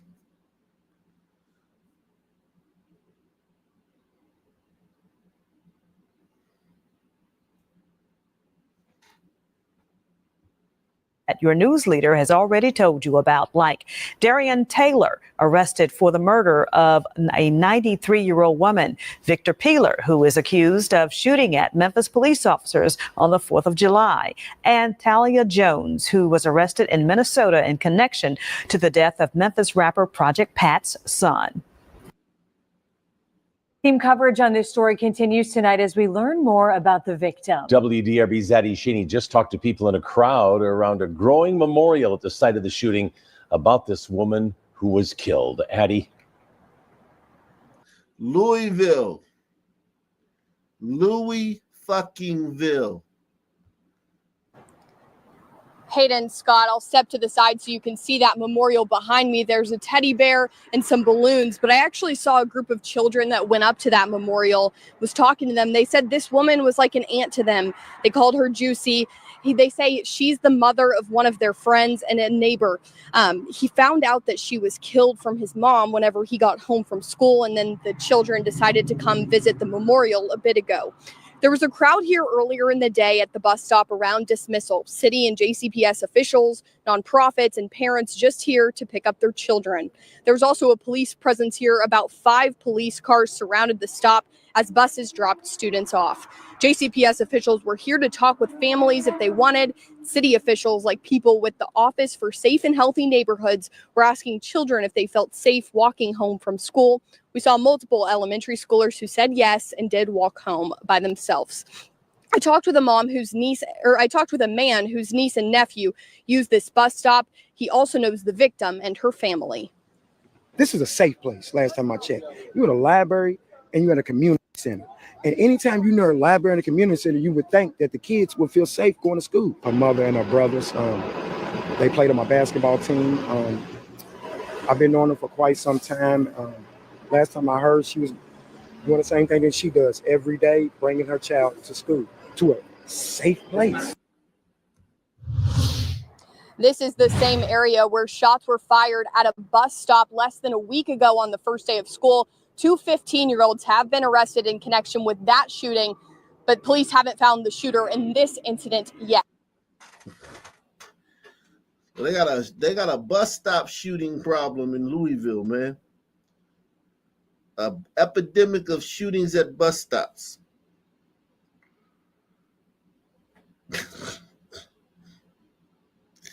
Yo, how do you have a bus stop shooting problem?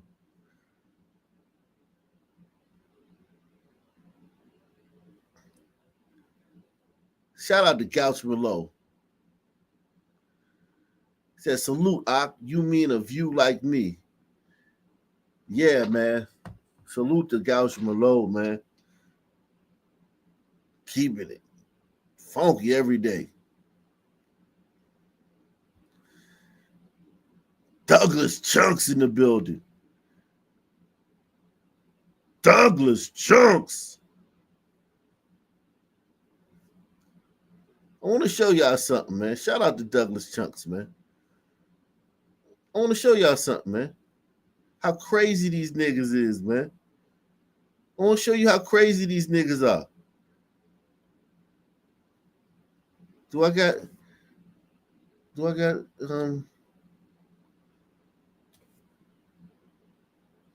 oh, I gotta let me do something right quick. Oh, I got a great show for you guys tonight, man. I got a great show for you guys tonight, man. We're gonna get back to DC too. We're gonna check in. We're gonna keep going back to DC. Don't get it twisted. We're gonna go back to DC. But I gotta show you how crazy Blakistan is, coast to coast. Good morning, good morning, good morning. I just want to say thank you for everybody showing up. My heart is truly heavy this morning. First, I want to say it's way too often. And thank you for the prayer, okay? But I had to say a silent prayer on the way here. A lot of times, and I ain't no pastor, and I'm trying to figure out where all of them is at today. Is any of them behind me, right? You know, that's my first thing. Where's all the pastors? The pastors used to be involved in the community, but I see them in Metro Council. I see them all the time. That's what I see. But I need everybody to understand that this is not my district. This ain't my district. This district belongs to this gentleman right here, Ken Herndon.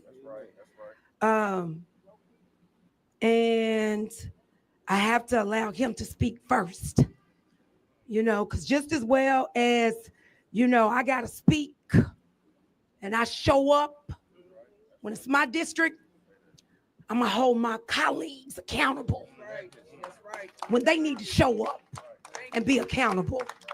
Because if we don't work together collectively, I didn't say agree, I said work together collectively, then there is no way that we can save the entire city. Because the way it looks now, if we don't do something, if we don't stand for something, we in trouble. So there should be a moratorium on no new sisters in leadership positions in any democratically run cities. A moratorium.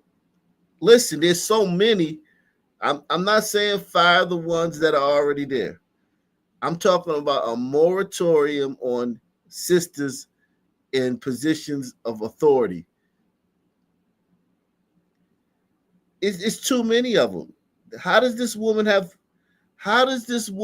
power in a city? It's too many of them.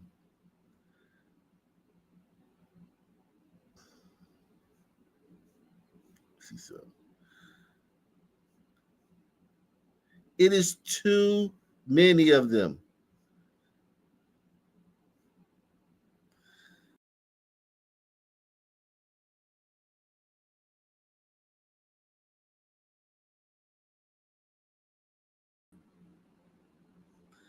There are too many of them. Too many of them. What is she talking about? What is this woman talking about? Louisville community leaders discuss recent bus stop violence.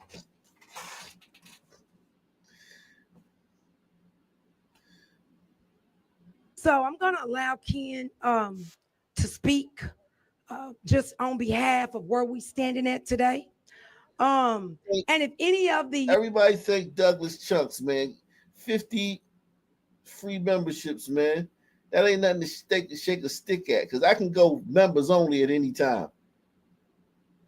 I can go members only anytime. I be going easy on y'all. I can go members only anytime. Make sure y'all give Douglas Chunks his props for dropping 50 memberships on y'all on the chat. I'm liable to go. I'm crazy. I'm schizophrenic. I may go members only on this joint anytime, man. Make sure y'all give Douglas Chunks his props, man. young lady that they call Juicy, if her family is here, I would like you to come up here as well. I don't know if they hear. Okay, all right.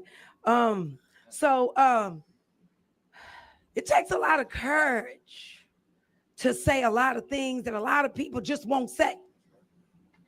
Right? So I'm gonna ask my colleague today, Ken Herndon, you ain't gotta be.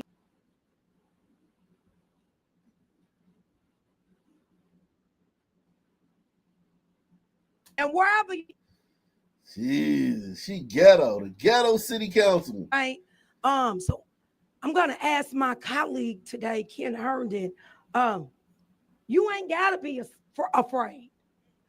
You ain't gotta be scared to speak up, because I got your back. And wherever you want to stand, wherever you want to stand, in any part of your district, I'm gonna stand with you. And everybody that I got behind me, I'm gonna ask them to come for you. What about the crime at the bus stops, man? What about the crime at the bus stops, lady? But I'm gonna need you to start speaking up. That's right. That's right. Start speaking up for the black and brown people. Because guess what? Jackie Floyd, where you at? Because you spoke for this man. Black and brown, all I see is a bunch of niggas. They always try to throw the brown people in there. The brown people at work. The brown people fucking doing maid service and cleaning the rooms at the hotel and busting tables at the restaurant. And on the roof, laying shingles and shit. And drywall and all that shit. It's you niggas doing all this motherfucking crime. For real, for real. Always trying to throw the brown people in there. Start speaking up for the black and brown people. Because guess what? Jackie Floyd, where you at? Because you spoke for this man. Yes, you did. You asked the black people to vote for him, and they did. Yes, you did. And that's why we here today, and that's why he's here today. Right. Taylor, you got to trust their judgment. Yes. All right. That's right. You got to trust they lead. What you don't know, they know. That's right. Okay. So there you go. All right. So this is Ken Herndon, y'all. Let's be respectful. And let's give him a chance. Because what people don't know, they don't know. What they haven't Motherfucker, y'all keep killing people at bus stops. What the fuck? But they don't know. They don't know. What they don't know, they don't know. They have no idea. They have no idea they're so violent. She trying to put this white man on the spot like it's his fault. She trying to blame this white man because niggas keep killing people at bus stops. Yep. This is disgusting, man. All right. So this is Ken Herndon, y'all. Let's be respectful. And let's give him a chance. Because what people don't know, they don't know. What they haven't experienced, you can't expect for them to know. So let's give Ken an opportunity to speak today on behalf of his district where we're standing at. Thank you. Thank you, Councilwoman. And I also want to recognize Jenny Mulway Woolridge, another colleague of ours who's here today. Oh, I'm sorry.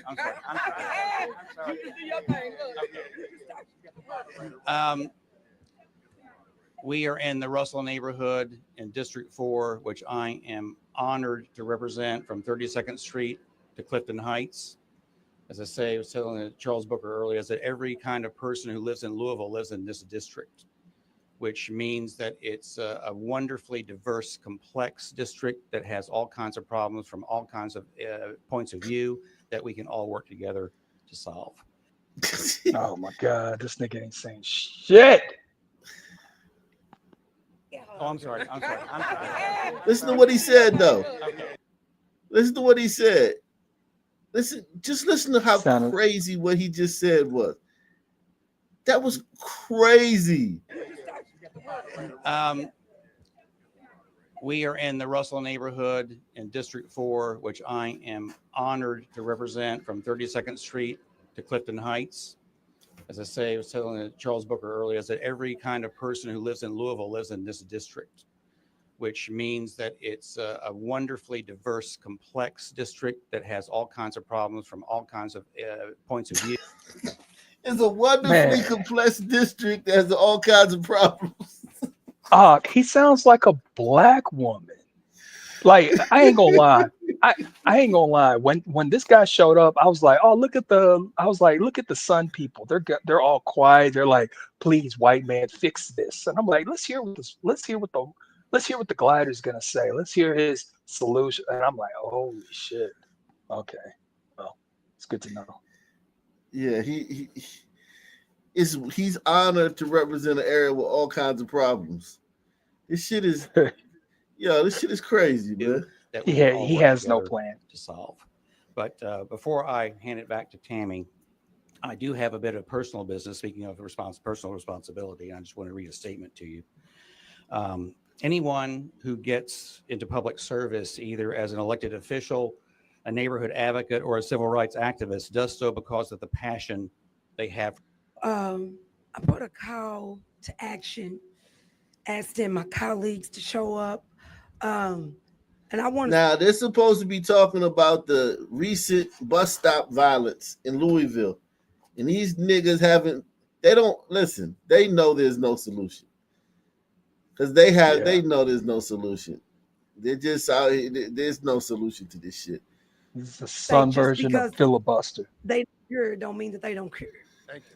You know, just because people didn't show up, that doesn't mean that we got an issue. You know, but I want to commend my colleague, okay?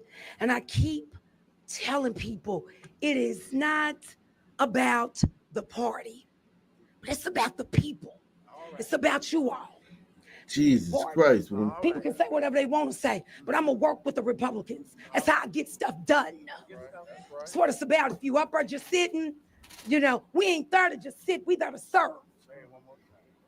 What does that mean? You know, if you would like to speak, because I don't know how much time you got, I'm going to give you that opportunity. Amen. All right. I appreciate it. Yo, niggas, now you see why niggas cities are the way they are. These niggas don't have any.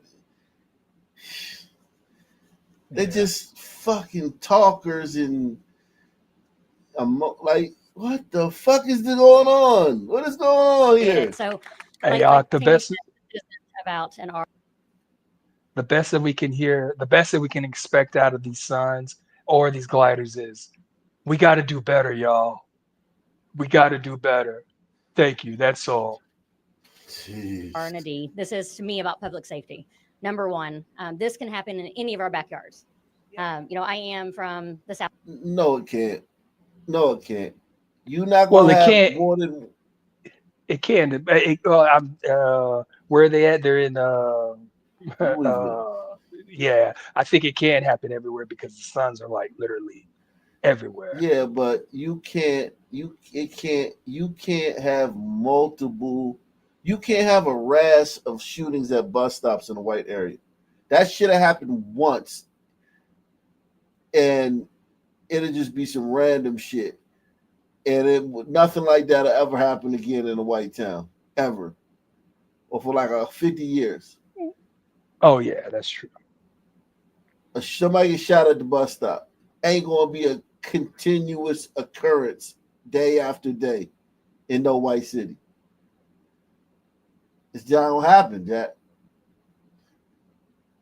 Press one. Then, so Okolona area, but this can happen in my district just as well as it happened here. So to me, this is about the fact that we are down on officers. This is not their fault that it happened here. This is the fact that I ask anybody who has an issue, go out and put your application in.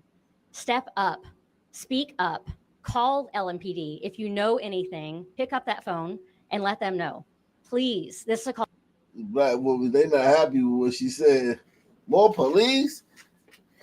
Call to action. And I know that Ms. Hawkins is going to say that. I'm sure she's going to say that. Make that phone call. Put that application in. The numbers are down, but that there is a chance for anybody out there who has an issue with that. Please step up. So this is, to me, about public safety. When I ran on that. I ran on the fact that I'm asking people to, again, speak up, speak out. Again, thank you. Amen. Thank you. How is that going to work and with a bunch of sons who don't snitch? I ain't here to bash LMPD because that was the first thing. Oh, don't bash LMPD. I'm not gonna bash nobody, but I'm gonna hold the people that need to be held accountable. That's what elected officials do. All right, Bitch, we're waiting. The police ain't shooting the people at the bus stop, bitch. Yeah, I'm like, bitch, hold them accountable. Like, where the What sons are you at? holding the Post police the picture. accountable for? Oh, I was thinking that she was talking about the shooters at the bus stop. Or Like she talking about the LMPD. And it's so many of us that are scared to speak up. When you roll on faith, fear ain't nowhere around. Let's talk about that. Oh God. You know, and I roll on faith every day, and I'm in everybody's neighborhood. And the thing of it is y'all, LMPD, they need the community. Yeah, it's been some bad actors there.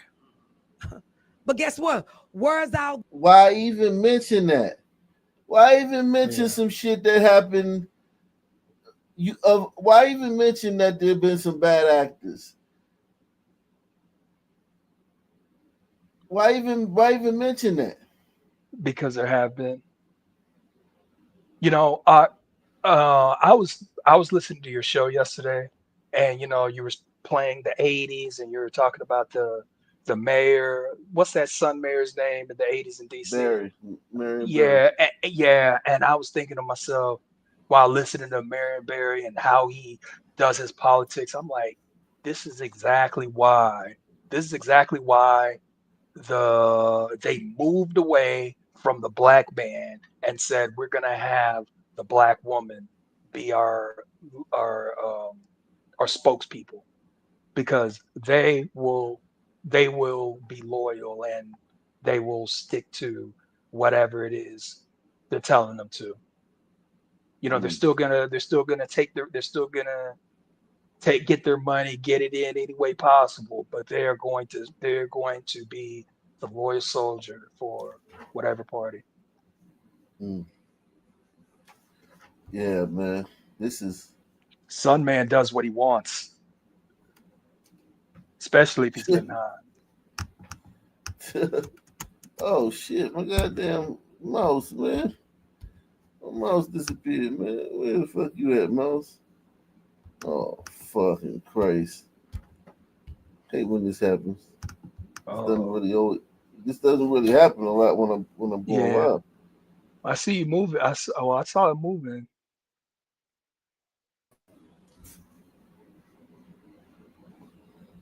All right, hold on. Hold it down for me. I gotta reboot. Right on.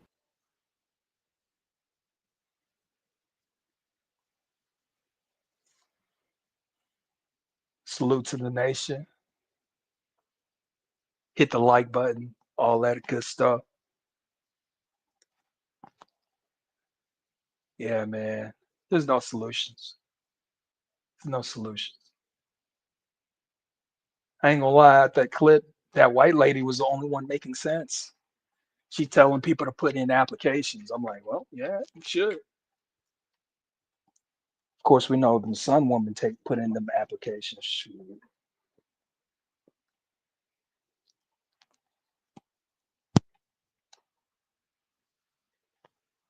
We gonna have us motherfucking Tiffany Hedges. I'm still waiting on her podcast to drop.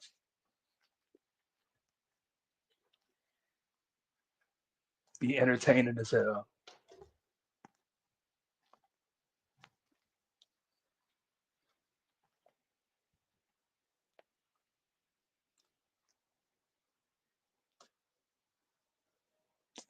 And ain't nobody on the panel with me. Ain't nobody to chop it up with.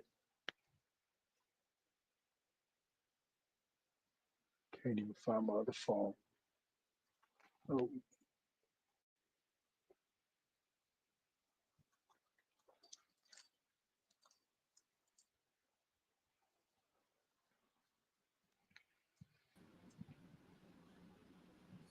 Salute. I'm back, man. I'm on the panel. There's nobody here.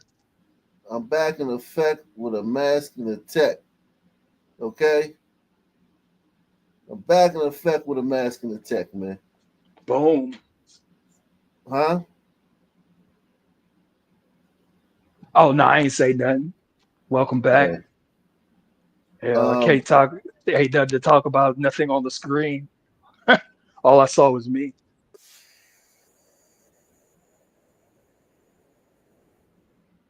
Hold on. Let me get this crazy ass woman back up. Community. God. Some bad actors there. But guess what? Words out.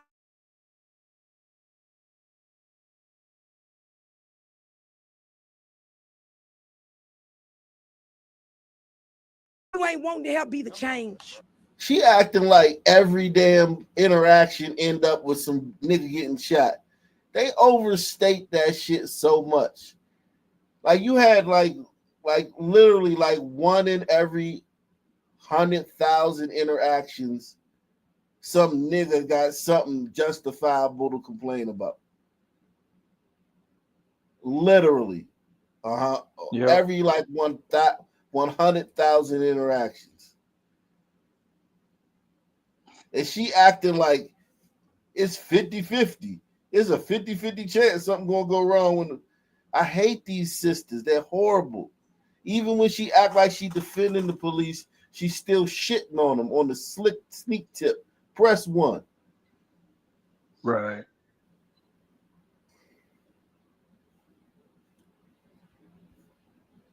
Right?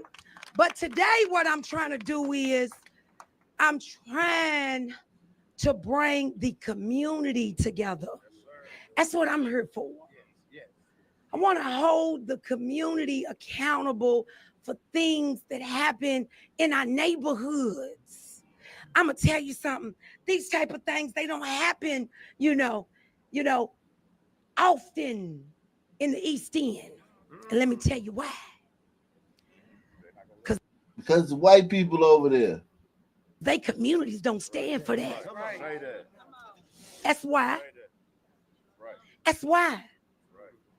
Not just today. You see how many people is out here on this bus stop today? I want to get us together. I want to challenge the administration. That's what I want to do. All the taxpayers' dollars, all the money, because this is our money. No, it's the white people money. The white people pay the tax dollars. You niggas get refunds every year. You niggas get refunds and go on Carnival Cruise and fight and take Spirit Airlines everywhere and fight. I'm still wondering how so many Sun people are on Carnival Cruise. What they put their tickets on layaway or something? Just pay it off in the year, or These what? niggas Or they get free tickets. These niggas, they you know how these niggas do, man. You know how these niggas do. It's so deep. It's so deep. I don't know. Yeah. It's just wild.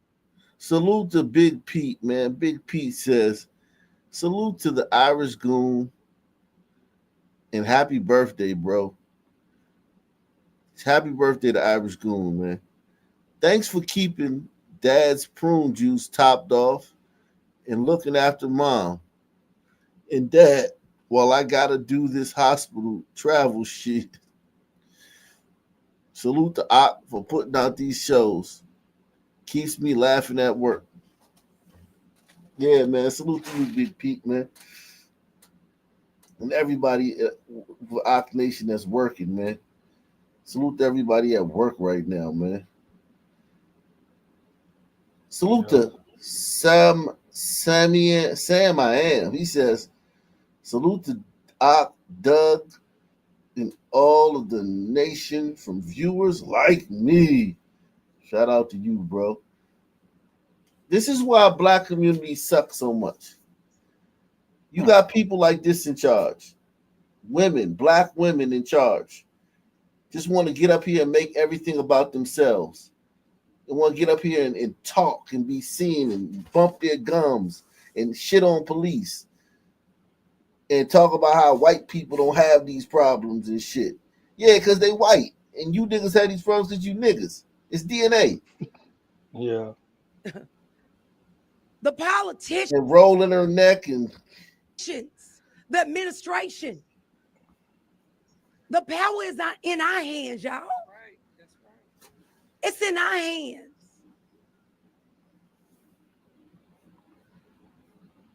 We need to have community members to step up and go in these neighborhoods. We got to take our neighborhoods back. What does that any of that mean? More violence interrupters, more programs. They already got enough fucking programs, ma'am. This shit don't work. Shout out to Barry B, man. Barry B is in the building. You got enough programs. That shit don't work.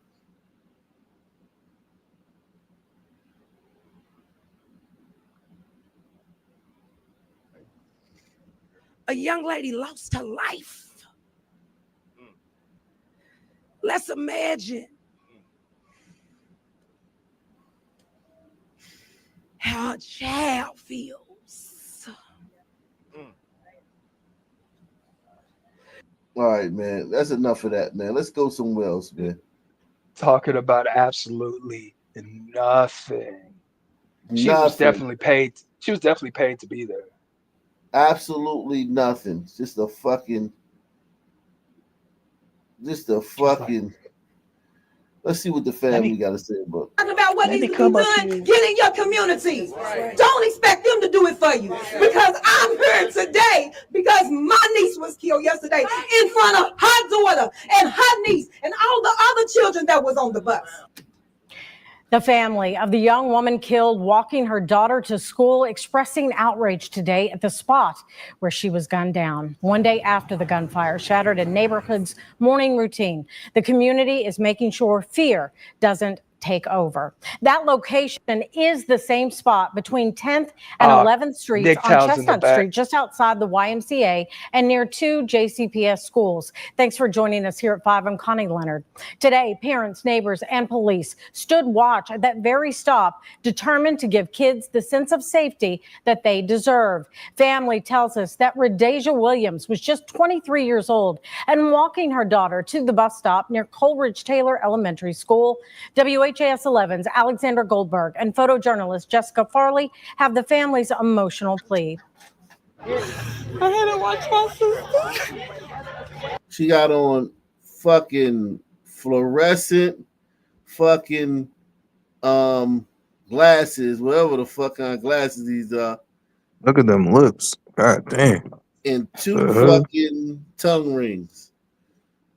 Oh my God. Look at those Michelin tires. Yeah, I'm telling you. I had to watch my sister lay on that ground and take her last breath.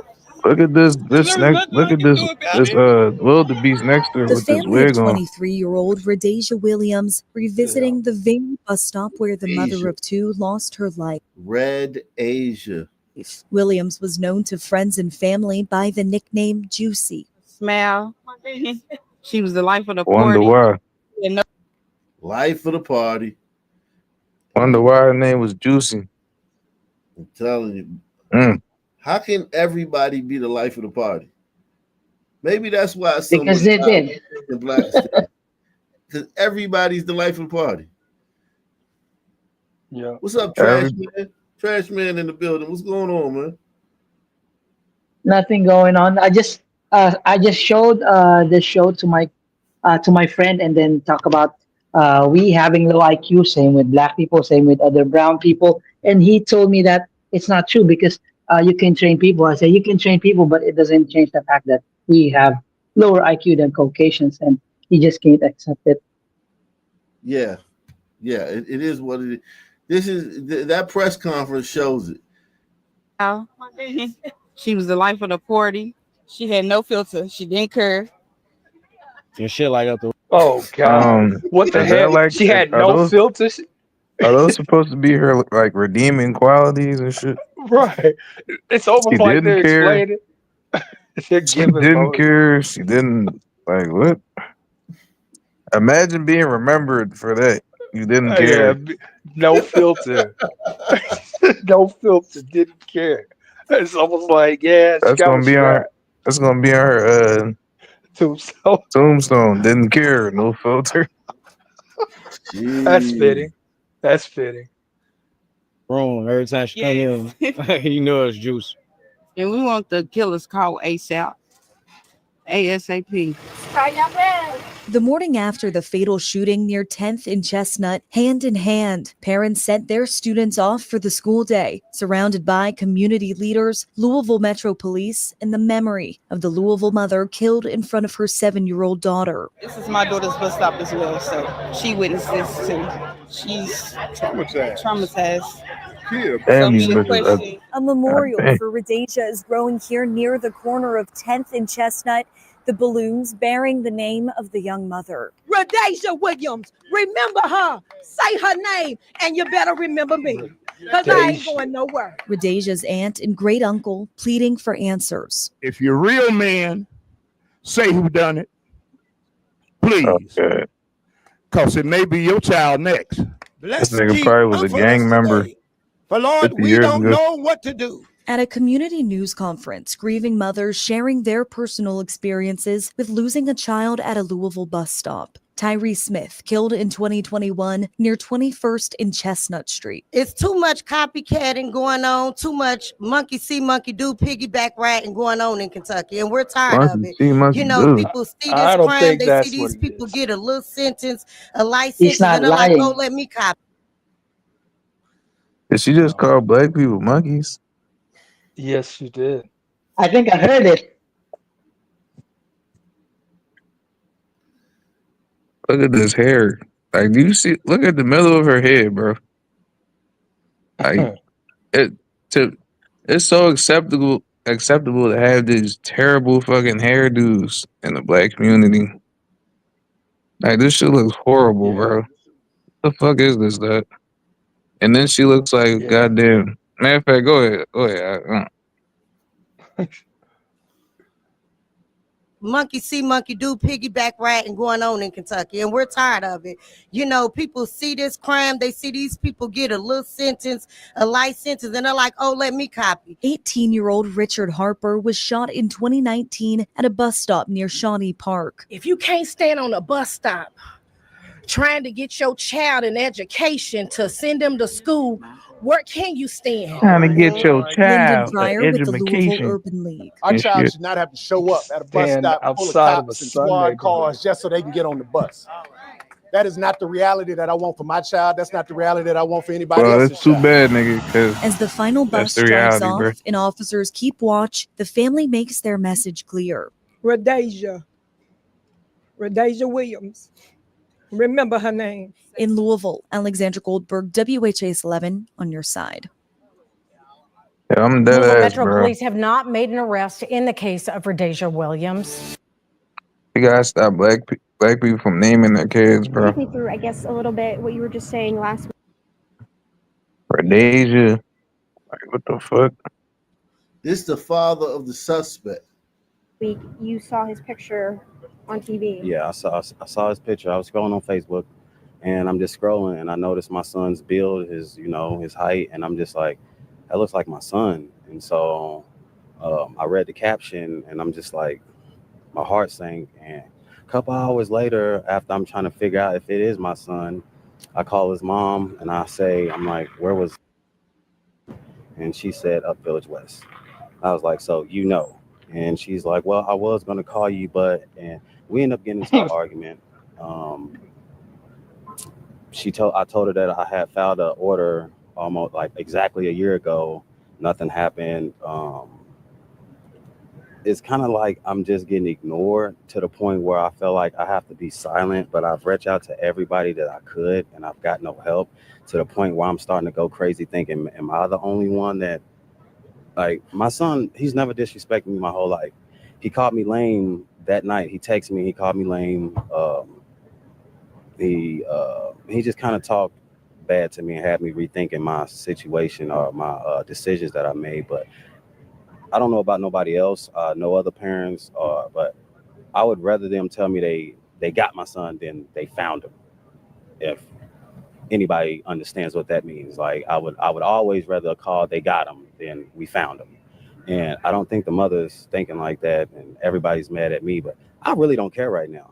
Like I really don't care. I try to prevent this. A lot of parents want to be their kids' friends. I'm not the kid's friend at all. Like I'm your dad. So the dad turned him in. The mother wanted to let him go on the run.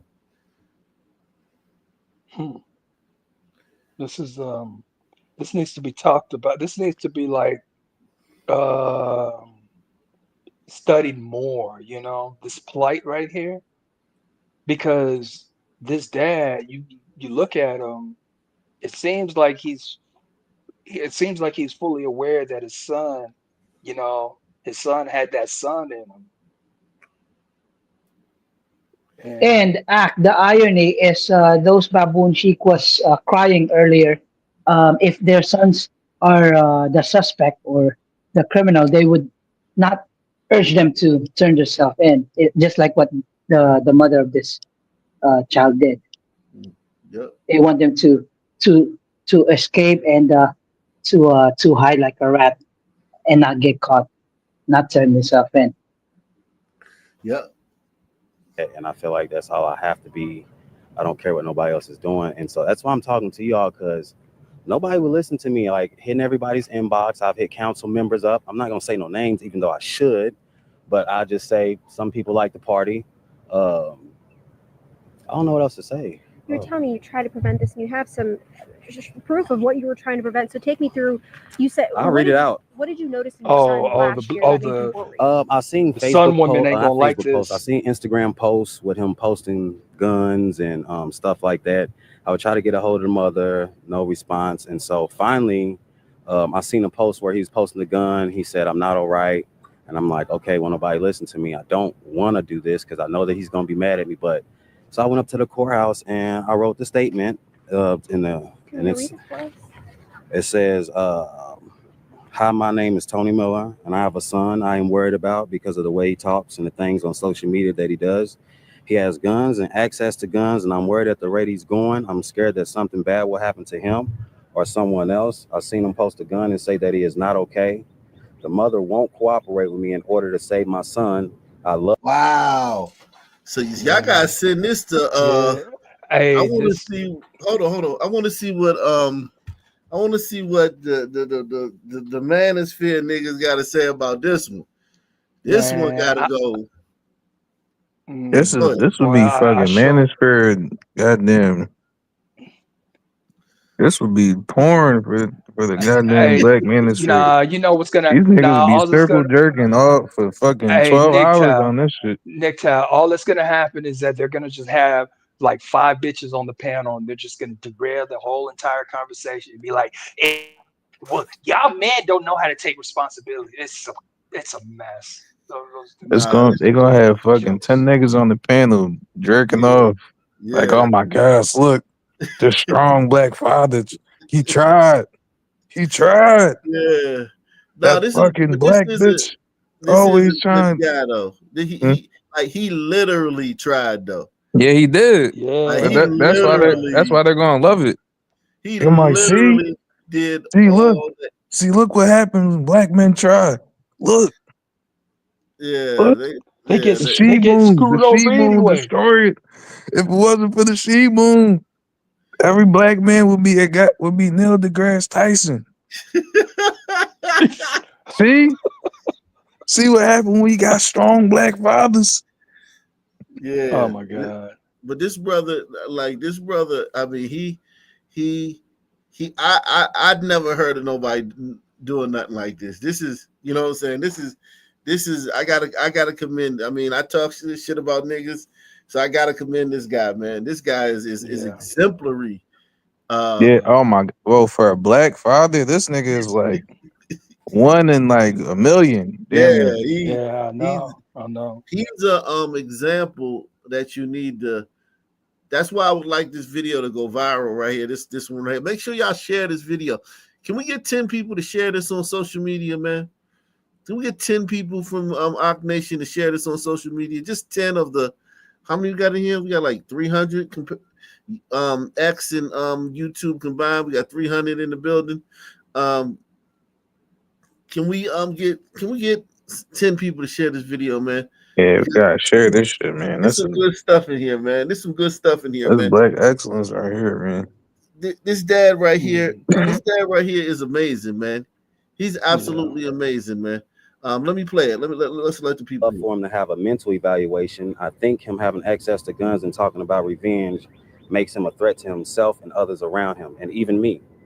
And I meant that. And the judge did sign off on the order to get him put in the hospital, involuntary, but nobody ever did nothing. And there's only so much I can do without getting a domestic violence order out against me or something like that. Because I'm the type that I do want to just pull up and cause hell, but there's laws that prevent that too. So I can only do what I can do in the law. And Oh that's why shit, I this say, nigga following the law. I feel like shit. I was failed, and my son was failed, and even other people's kids who was at that bus stop.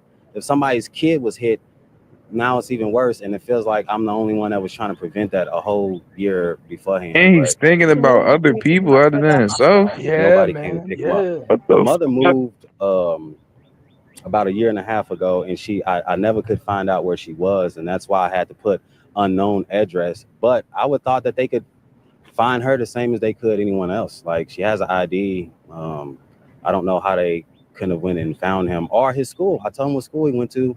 Like, go pick him up at school if you have to, but like just nothing. And then I have to scroll, and it could have been I could have found something different. It could have been 15-year-old shot and killed. It could have been anything. So wow, the kid's only 15. God damn. So the fact that everybody's acting like it's not a big deal, it could be y'all's kids. It could be, and I worried about Go other ahead, people's black kids man. too, not just mine. And that's why I did what I did and turned them in. I feel like that's Go what ahead, should have black been done. man. What transpired last week that led to what happened? Do you know? No, I don't know. Last time I was with my son, I asked him about his life. I asked him, was everything going good? We went shopping.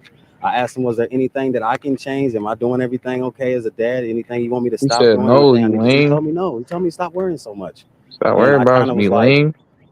I wanted to call the officers and try to have them come pick him up then. But I thought to myself, if I took my son out to eat, then took him shopping, if I have police come pick him up and put him in a hospital right now, he's never going to trust me again in his life. And that's why I said, I told the detective, hey, you can come lock me up if you want to. Like, I take accountability. I had a chance. My feelings got in the way. And then 3 weeks later, this happened. So I feel like I'm responsible. I looked at all the comments on WOKY. I understand people's comments about the parents. I think they But should he didn't be blame held the system. responsible. I take the first lick and I'll be held responsible. Yeah, But I man. think That everybody What needs the to be fuck? held accountable and Yeah. responsible, because we're not the reason that it didn't go all the way left. We're lucky it didn't go all the way left. And that's about all I have to say. He didn't blame the school to Manosphere. prison Hey, pipeline. hey, the manosphere ain't touching this. Watch. They ain't gonna touch this. He didn't blame the school to prison pipeline. Nope. I think the Manosphere would love this. I mean, this is Well, I Yeah, hope this is so. gold. this is I man. hope so. I hope This is so. like But a the niggas be on bullshit. The niggas this ain't like even a talk about what women bring to the table type shit. You know, niggas ain't even trying to this talk would be about like a black They ain't never manosphere had a nigga's video wet like dream. this. They never had a video like this. Yeah, it's not a fucking true, just too. multitudes of videos like this floating around. Yeah, this is this is the first one I see. I literally never seen one of these before, bro. Nobody Yeah, I seen more haven't either. videos than me. I Nobody haven't seen either. more videos than I have. Well, hopefully the white manosphere picks it up and let them do something with it. You know, it's crazy. I would have the white manosphere down for doing something on this before the black manosphere. Yeah, because all that's gonna happen is that the women are just gonna get on the panel and say, "Oh, black men do it too." You know, ain't Don't nobody have got no time for women that. on the panel. Just talk Oh, about it. that's impossible. They can't. They have to have women on the panel because they put the sun woman pussy on a pedestal. There's no other way around it. It's like every conversation devolves into how many bitches you can fuck, how many numbers you can pull. It's man, it's so regressive. Damn, bro. Primitive mindset. Get it off your chest, bro. You hate the black manosphere, nigga. Damn. Hold on, let me hear what this brother got to say. He closing it out. He about to land the Go plane. ahead, King. Go ahead. Week, do you think there's a connection there to what happened last week? I mean, it could be, it might not be, but if there is, nobody was listening or paying attention to prevent it. Again, Is your son still in jail? yeah, he's still currently locked up. Was there an argument between other people last week, or you don't? Yes, he got in an argument with a kid, and the detective said that my son tried to walk away, and he said when he tried to walk away, I guess bullets was fired at him, and he just turned around and he started firing back. And I'm 100% in belief of self-defense, but you're 15. I don't allow you up here. I told your mother not to have you up here. You shouldn't be able to beef with nobody up here. You're 15. When I was 15, like I wasn't doing this type of stuff. Damn. This brother takes accountability, man. He don't even let his son off the hook with nothing. Yeah. This is crazy. Yeah, I mean, it's actually reassuring. You know, it's kind of, especially at a time where we see the tide turning a little bit, and we see this black active father. I mean, I don't know, it's a bit of a white pill. Man, salute to him, bro. You know, it's not a lot of black fathers out here that's moving like this, bro. Yeah, man.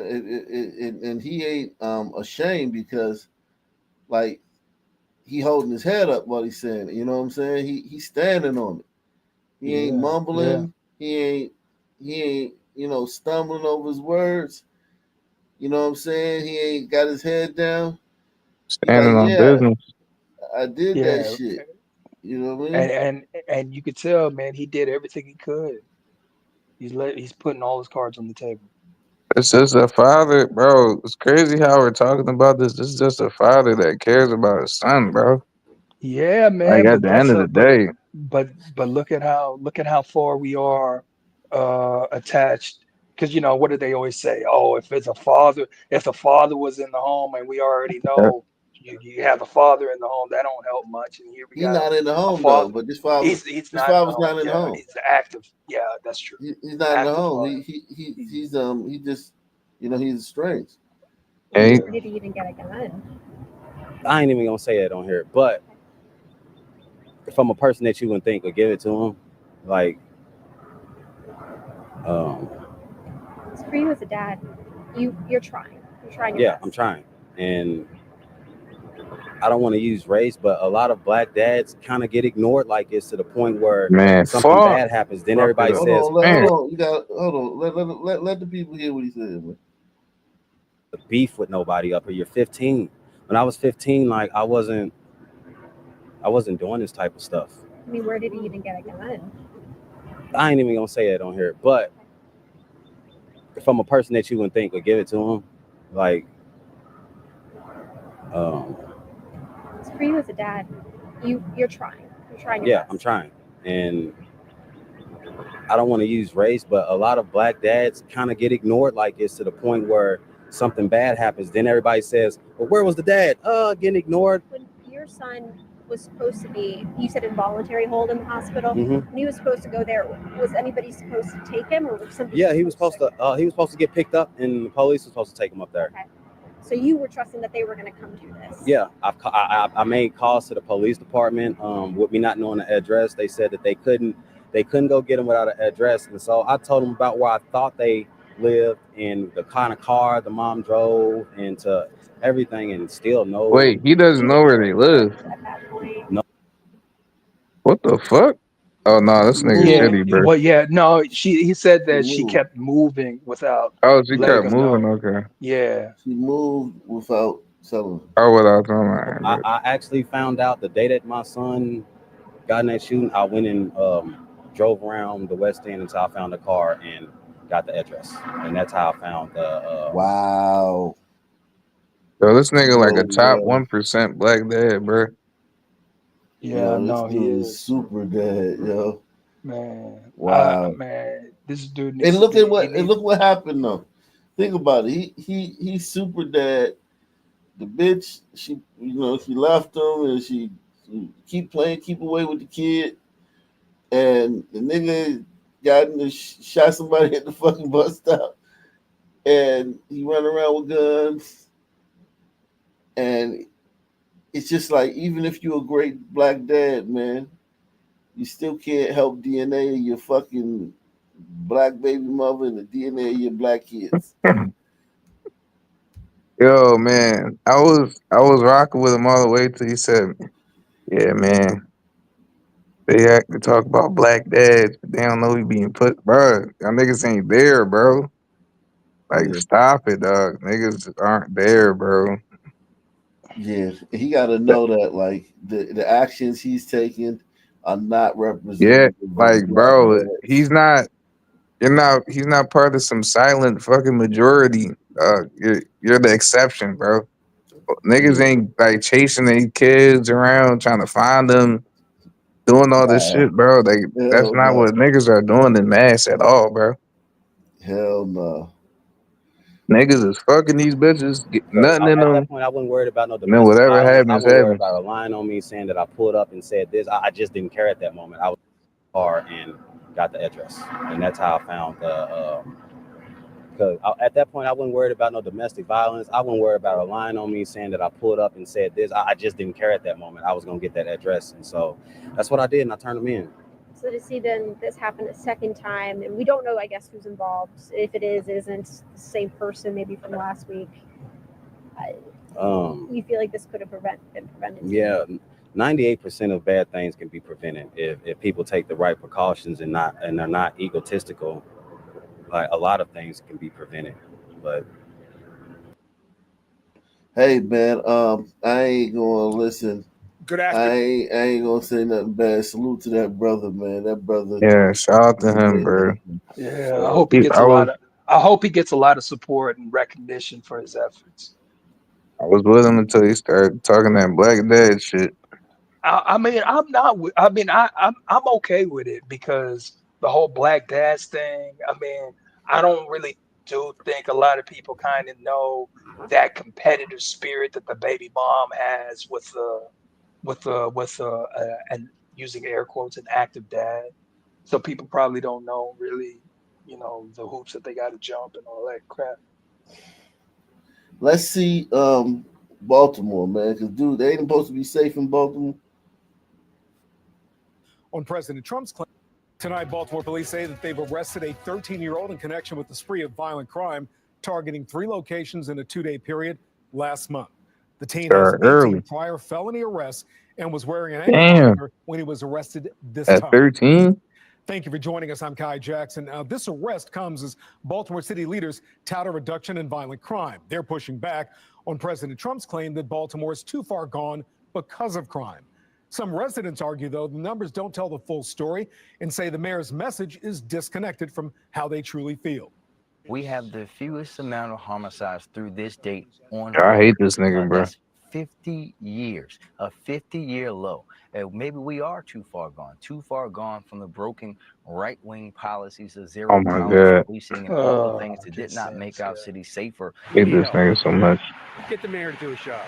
People don't even go out at night anymore. They don't want to walk to the park.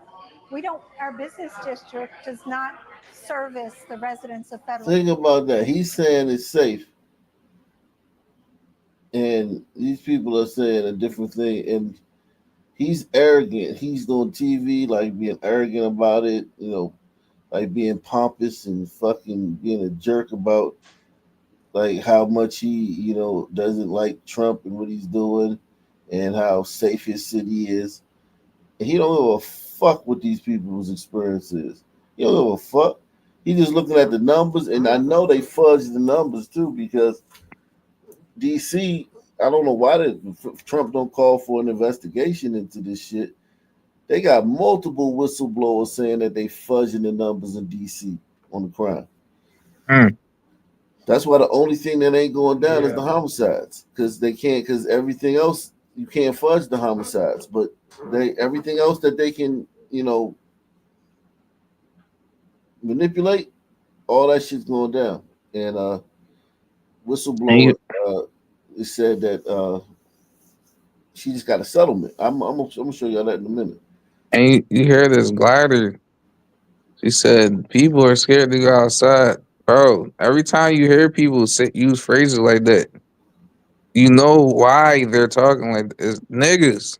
Yeah. No, And that's the big fucking, that's the elephant in the room. You always have to tiptoe around. Is when you talk about safety and the I'm lack of scared to go fucking outside comfort. because of black people. That was if she could say that.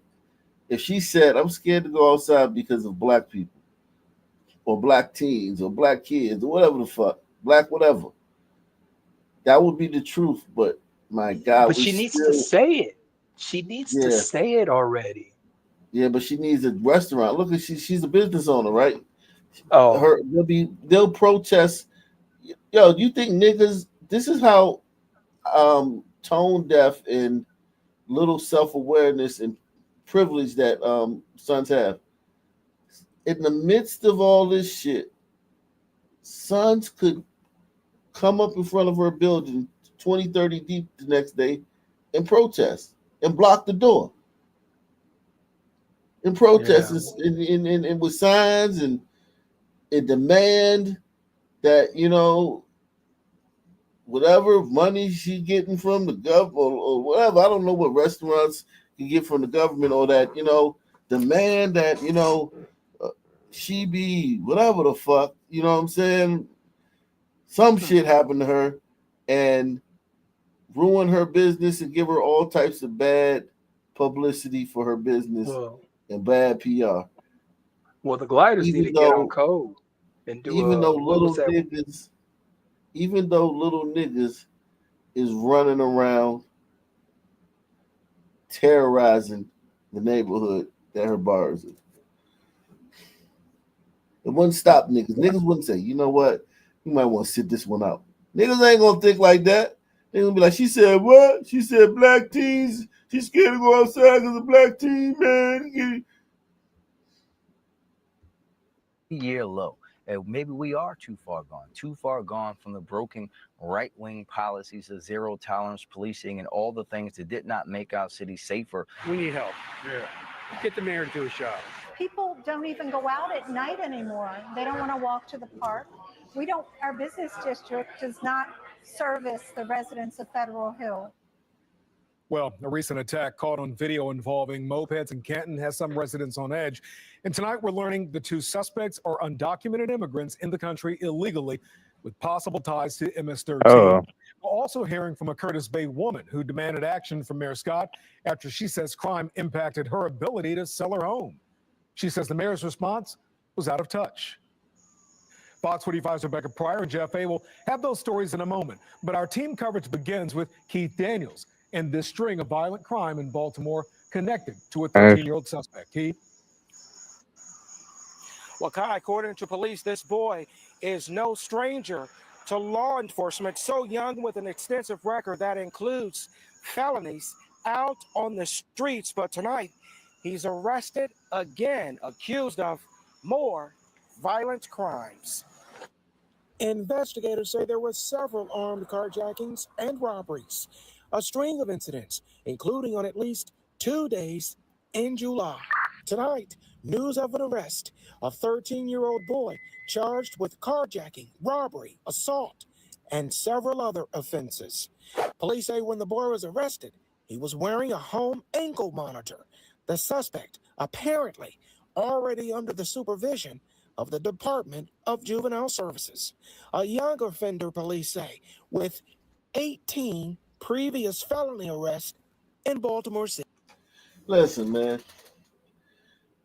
you can be thugging out here hardcore. You could be beefing, sliding on your enemies every night, and fucking just ripping and running and robbing, fucking and stealing all day as a grown ass adult and not get 18 fucking felonies, man. Yeah, this is how. This motherfucker's 13 with 18 felony arrests. That means 18 times he's been chased down, handcuffed, driven to the station, printed, processed, and put in a cell and released 18 times at 13. And think about all the shit between these 18 arrests that he's done that he hasn't been caught for. Yep. Yo, that's. Remember when you said that, bro? Like niggas do so much shit that they don't get caught for. I was like, damn, that's so true, bro. So And this true. is one 13-year-old in Baltimore.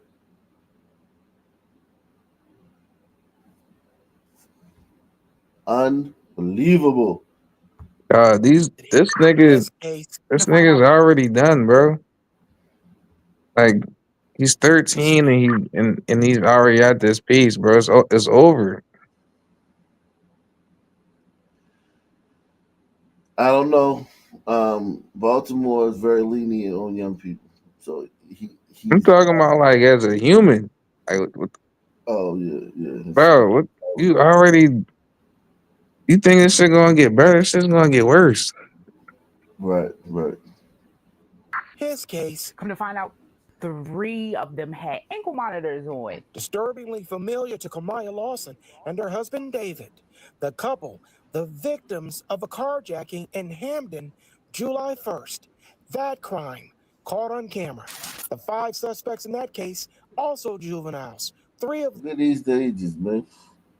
And they talking about how safe it is. 13, 14, 15, 17. You can't have a safe place where the young people are doing this type of shit. There's nothing safe about a place where that's happening. I don't give a fuck what the numbers say. Whatever the numbers y'all, this is unsafe. Because here's the thing. They run around with guns and sticking them in people's faces. These motherfuckers, some people already half retarded, right? But you got 13-year-olds, 14-year-old some people with guns sticking them in people's faces. You know how much can go wrong? No. This shit is dangerous, man. suspects in that case, also juveniles. 3 of them, police say, were also wearing ankle monitors. Another example of juveniles released only to reoffend.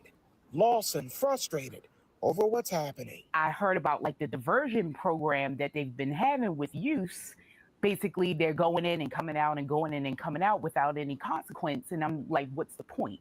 In this latest case, police say a woman was carjacked at about 5:30 a.m. on July 27th on East Lanville Street near Hargrove Street. A dark-colored sedan pulled in front of her. 3 suspects jumped out, demanded her keys and wallet, then drove off in her car, while the other vehicle followed. Later that same day, police responded to Madison Avenue, where a woman told officers she'd been robbed at about 5 a.m. that morning on East 24th Street.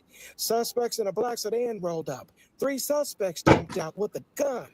took her purse and her house keys. July 28th, police say they obtained the suspect's vehicle tag number, located the vehicle, then ultimately identified one of the suspects, a 13-year-old boy, by using his home ankle monitor GPS system, which police say placed him at each incident. They have no real consequence. Because if you have an ankle monitor on, you don't care that you're at the location, GPS location of a crime, because you're going to get diverted and you're going to go in and you're going to come right back out and you're going to do it again. Well, police say this investigation is ongoing. They're trying to identify the other individuals involved. Meantime, police did not give details about the suspect's 18 prior felony offenses, and getting information about those cases can be challenging because of the state laws that protect juveniles. We're live tonight. Keith Daniels, Fox 45 News.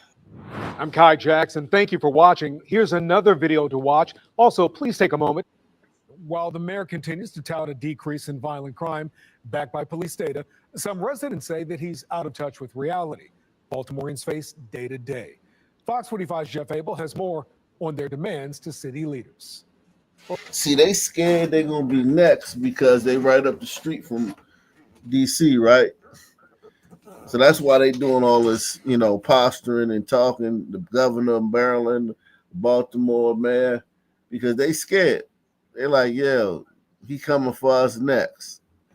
But really, I mean, and he's also called Baltimore a shithole before too. But I don't know how he would do that, but I think he should, man. This mayor is too arrogant, man. He's too fucking arrogant for this, and this Baltimore's a shithole, man. If you've ever been to Baltimore, the scenery, like by the harbor, is very nice. Don't get me wrong. It's a well put together city at the core. But once you get into the inner city where the niggas live, and now the harbor's fucked up too, because it's summertime and the black kids go down there and terrorize everybody. But when you go to the black people live, like most black people I know that have been to that from DC that have been to Baltimore, say Baltimore's worse. I don't know I can't think of anybody I know that's from DC that been to Baltimore that thinks that DC's worse than Baltimore. And DC is a rough town. When the president took aim at Baltimore this week, the mayor went on the defensive, and now his words have some residents shaking their heads. We have made significant progress. From one show to another. In Baltimore, we have the fewest amount of homicides through this date on record. The mayor has spent much of this week on cable news and on the defensive. We are acknowledging this historic reduction that we have in our city. Baltimore is still number 3 on the list of U.S. cities with the highest violent crime rates. Of course, we were talking about Mayor Scott and his interview on CNN. But on talk radio this week, the mayor's appearances have drawn fire in more ways than one. I got 3 words to say to Brandon Scott: shirt and tie. You can tell me until you're blue in the face that crime and violence is going down. It's not where it is, where people feel safe. Especially for a Curtis Bay woman who says drug dealers have consumed her street and prevented her from selling her home. On CNN this week, the mayor was questioned about a comment from that homeowner who's too afraid to be identified. I'm going to get hurt one day. I know I am, she said. And what we're going to continue to do is work in every community around the city to deal with this issue. But when I talk to our residents, they understand that they weren't expecting me to come and eradicate a problem that has existed, Jake, longer than I've been alive. That man, I have never seen him in my neighborhood. We spoke with that homeowner today who says the mayor's words provided little comfort. All it is numbers. All it is numbers. He says he listens to people. I don't think so. He said that problem existed long before he became the mayor, and it is what it is. He's just like, I don't really care. But in Curtis Bay, patience is wearing thin. I'm going to give it to the end of the year. I really am. If I can't sell the house or something, I'm just gonna walk away, take a loss. Damn. At most every appearance, the Think about mayor how bad that is when you just say fuck it. Well, I'll take a loss to get away from these niggas. has credited his group violence reduction strategy for helping bring these crime numbers down. Jeff Abel, Fox 45 News. I'm Kai Jackson. Thank you for watching. Here's another. Jeez. Get away from these niggas. Yeah, I think old boy, the mayor of Baltimore, the only reason he's even so confident is because he speaks well. I don't even think he speaks that well, man. I don't think he does either, but I'm just saying, amongst Oh, you talking some about people, the governor or the mayor? the mayor, No, the I dude don't with the think he does. fro. I don't think he speaks well, man. It seems like they bring him around to sit here and it just seems like CNN and all them liberal channels love bringing him on like he has mic drop moments. So whatever. Yeah, they love him. But let me show you this though. Everybody hit the like button too, man. Oc Nation News is made possible by contributions from viewers like you. Thank you. And we're also trying to get 10 people to share the stream tonight on social media. 10 people. I know we can get 10. 10 people to share the stream tonight, man. Let me see. So this woman right here, District of Columbia has quietly settled a lawsuit from a sergeant who accused Metropolitan Police Department leaders of misclassifying offenses to deflate the district's crime statistics. Court records obtained by the Washington Free Beacon show police brass repeatedly told officers to downgrade theft cases, knife attacks, and violent assaults to lesser offenses, according to internal MPD emails, depositions, and phone calls transcripts the Free Beacon reviewed.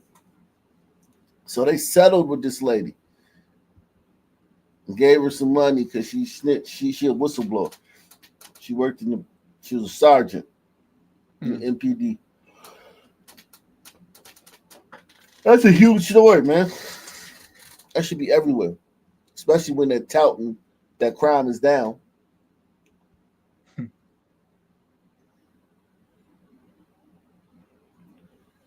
Especially when they're touting that crime is down. Let's see this one. Let's see what's going on in DC, man. Right there.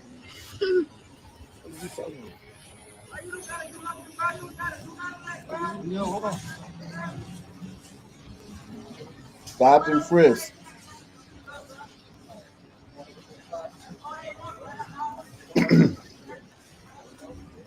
I ain't got nothing on me.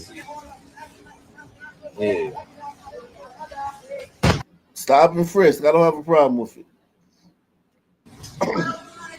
Me neither. Hell, I saw that poll that you posted. It was like 9-10 issue. Yeah.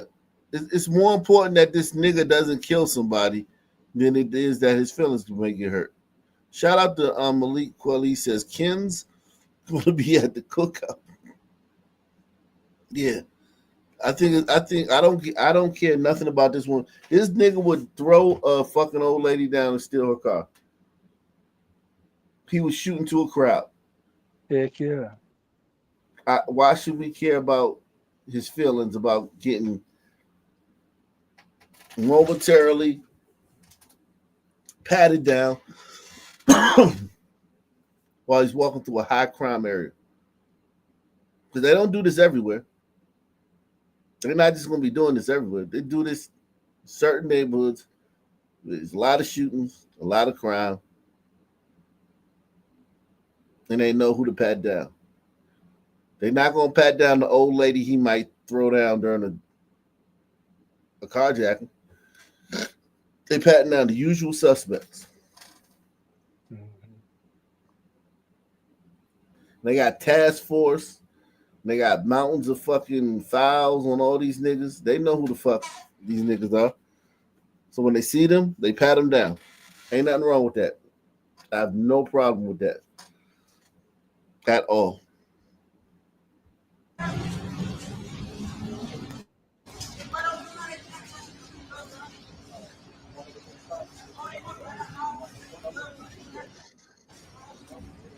I ain't got none on me.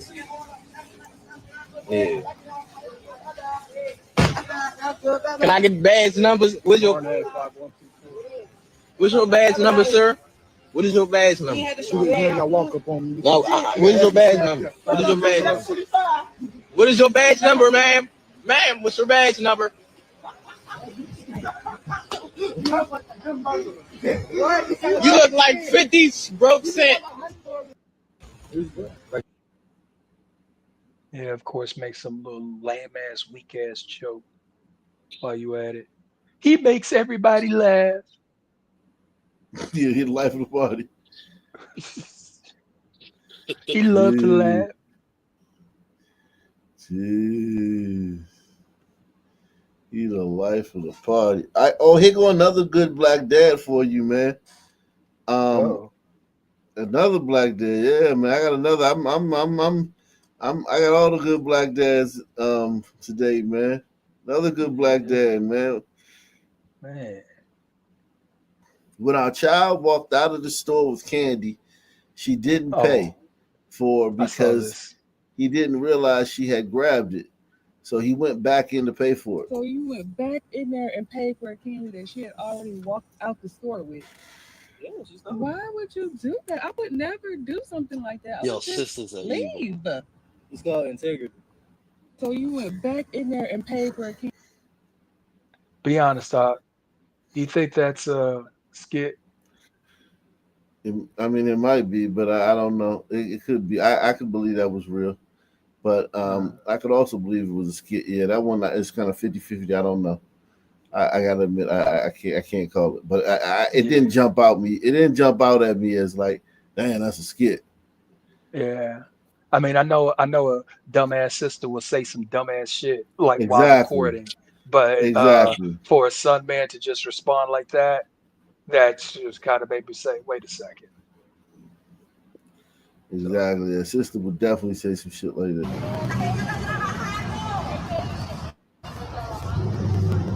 Look at this dumbass white woman fucking with the police. Like, yeah. I need I to wish she dump that just bitch on her head. Get raped by a pack of sun. Right. Like, bitch, you don't know what this. Like, she act like she know what this nigga. How do you just walk up on an arrest? Like, and they don't do this normally. The white people don't do this normally. They're only doing this now because Trump is doing this shit. How do you walk up on an arrest and just start fucking with the police? You ain't built like that, bitch. You only doing that because Trump doing this shit. You ain't the type of bitch to just walk or see somebody getting arrested, see some son turd getting arrested, and walk up on the arrest and start talking shit. Bitch, you ain't that bitch. You bitch, stop it, bitch. Stop it, whore. Stop it, whore bag. You ain't built like that.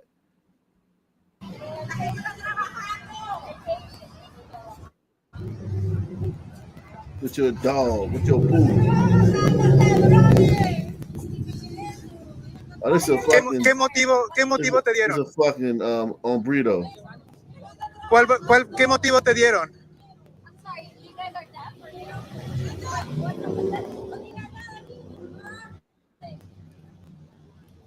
He's illegal, or he committed a crime.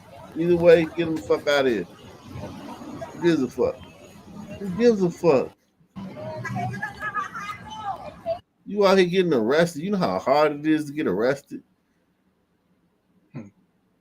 It's literally for you. That's one of the hardest things to do is to get arrested.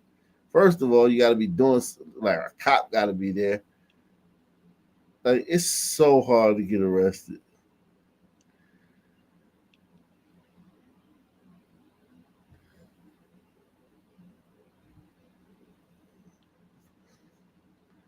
Let me see DC.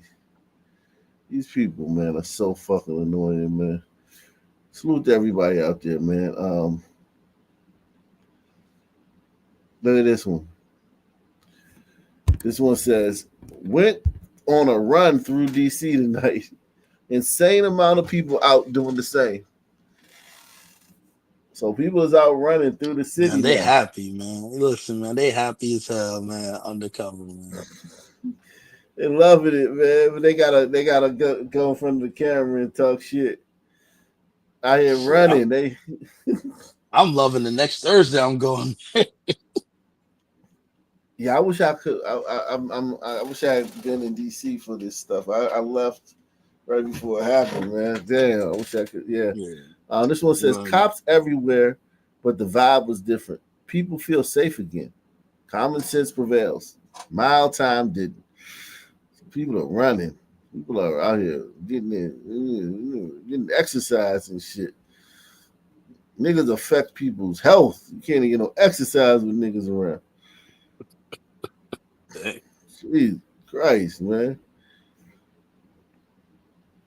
Wow, niggas are awful, man.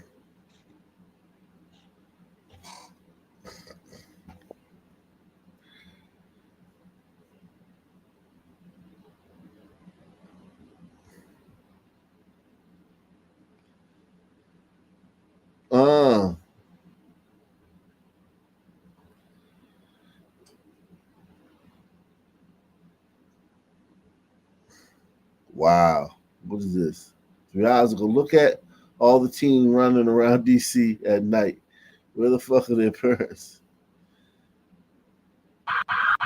Well, this must be tonight. Oh no, we're not.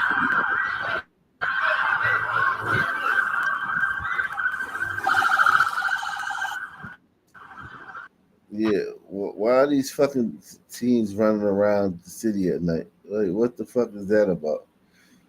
Oh yeah, that dude was long-winded as a motherfucker.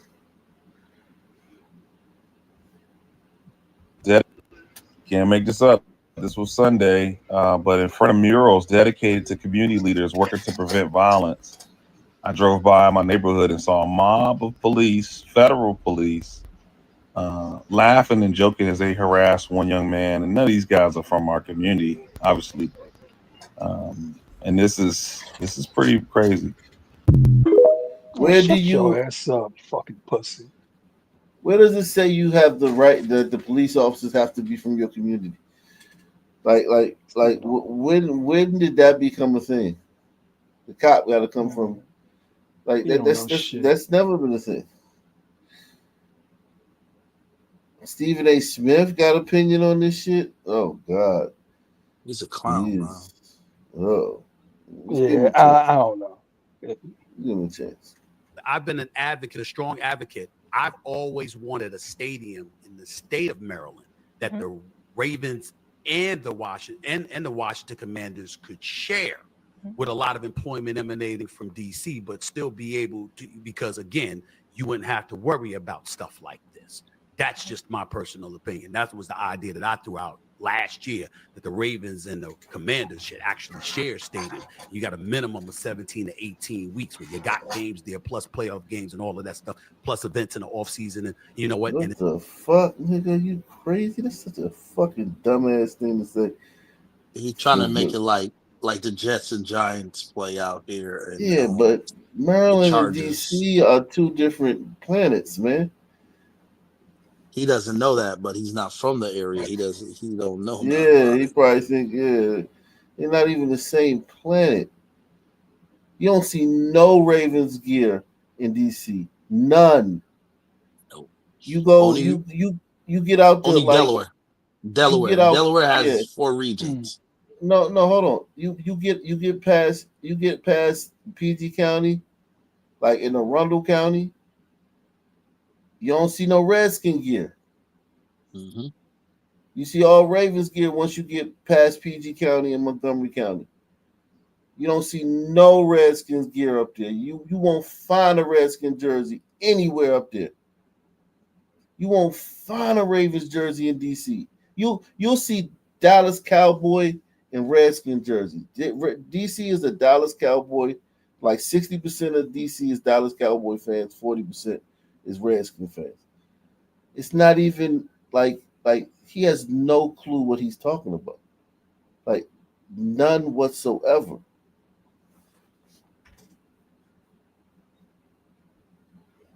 Jesus Christ. So it sounds like whatever he's asking for is just going to create a bunch of more It ain't gonna chaos. happen. It's impossible. What he's saying is impossible. It's impossible. There's no way that could possibly happen. 2028 Democratic nominee. Nah, that's not happening. Like I said. Stephen A. Smith. Hell no. Jeez. Yeah, man. Oh yeah. Let me show y'all this one. Everybody, hit the like button, man. Hit the like button. Buckle up, man. Buckle up, guys, man. I got a special for y'all guys, man. This is gonna blow y'all mind, man. Buckle up, man. Buckle up. Put on your chin strap. Okay? Buckle up your fucking chin strap, man. You hear me? Buckle up your fucking chin strap. I got something for y'all gonna blow y'all fucking mind, man. Ock over here scaring the shit out of me and stuff. Yeah, man. Put on your fucking chin strap, man. It's about to go down. It's about to go down, man. Let me shout out to everybody watching on other platforms, man. Here we go. Here we go. Here we go. Where we at? Bada bing. They would get it another.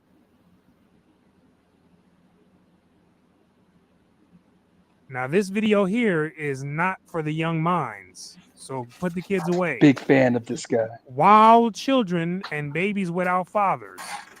Early 1900s Black Chicago. Get ready. We're continuing from the 1945 book Black Metropolis by Dr. St. Clair Drake and Horace Caton. Service. Most of Bronzeville lies within those areas of Chicago which the sociologists call delinquency areas. What does that mean?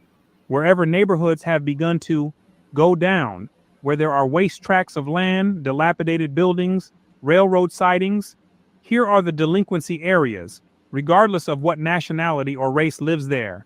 Yet, Negroes show an unusually high delinquency rate. Unusually high, meaning much more than the other groups in those same neighborhoods. In 1930, 20 out of every 100 boys hailed before the juvenile court were colored boys.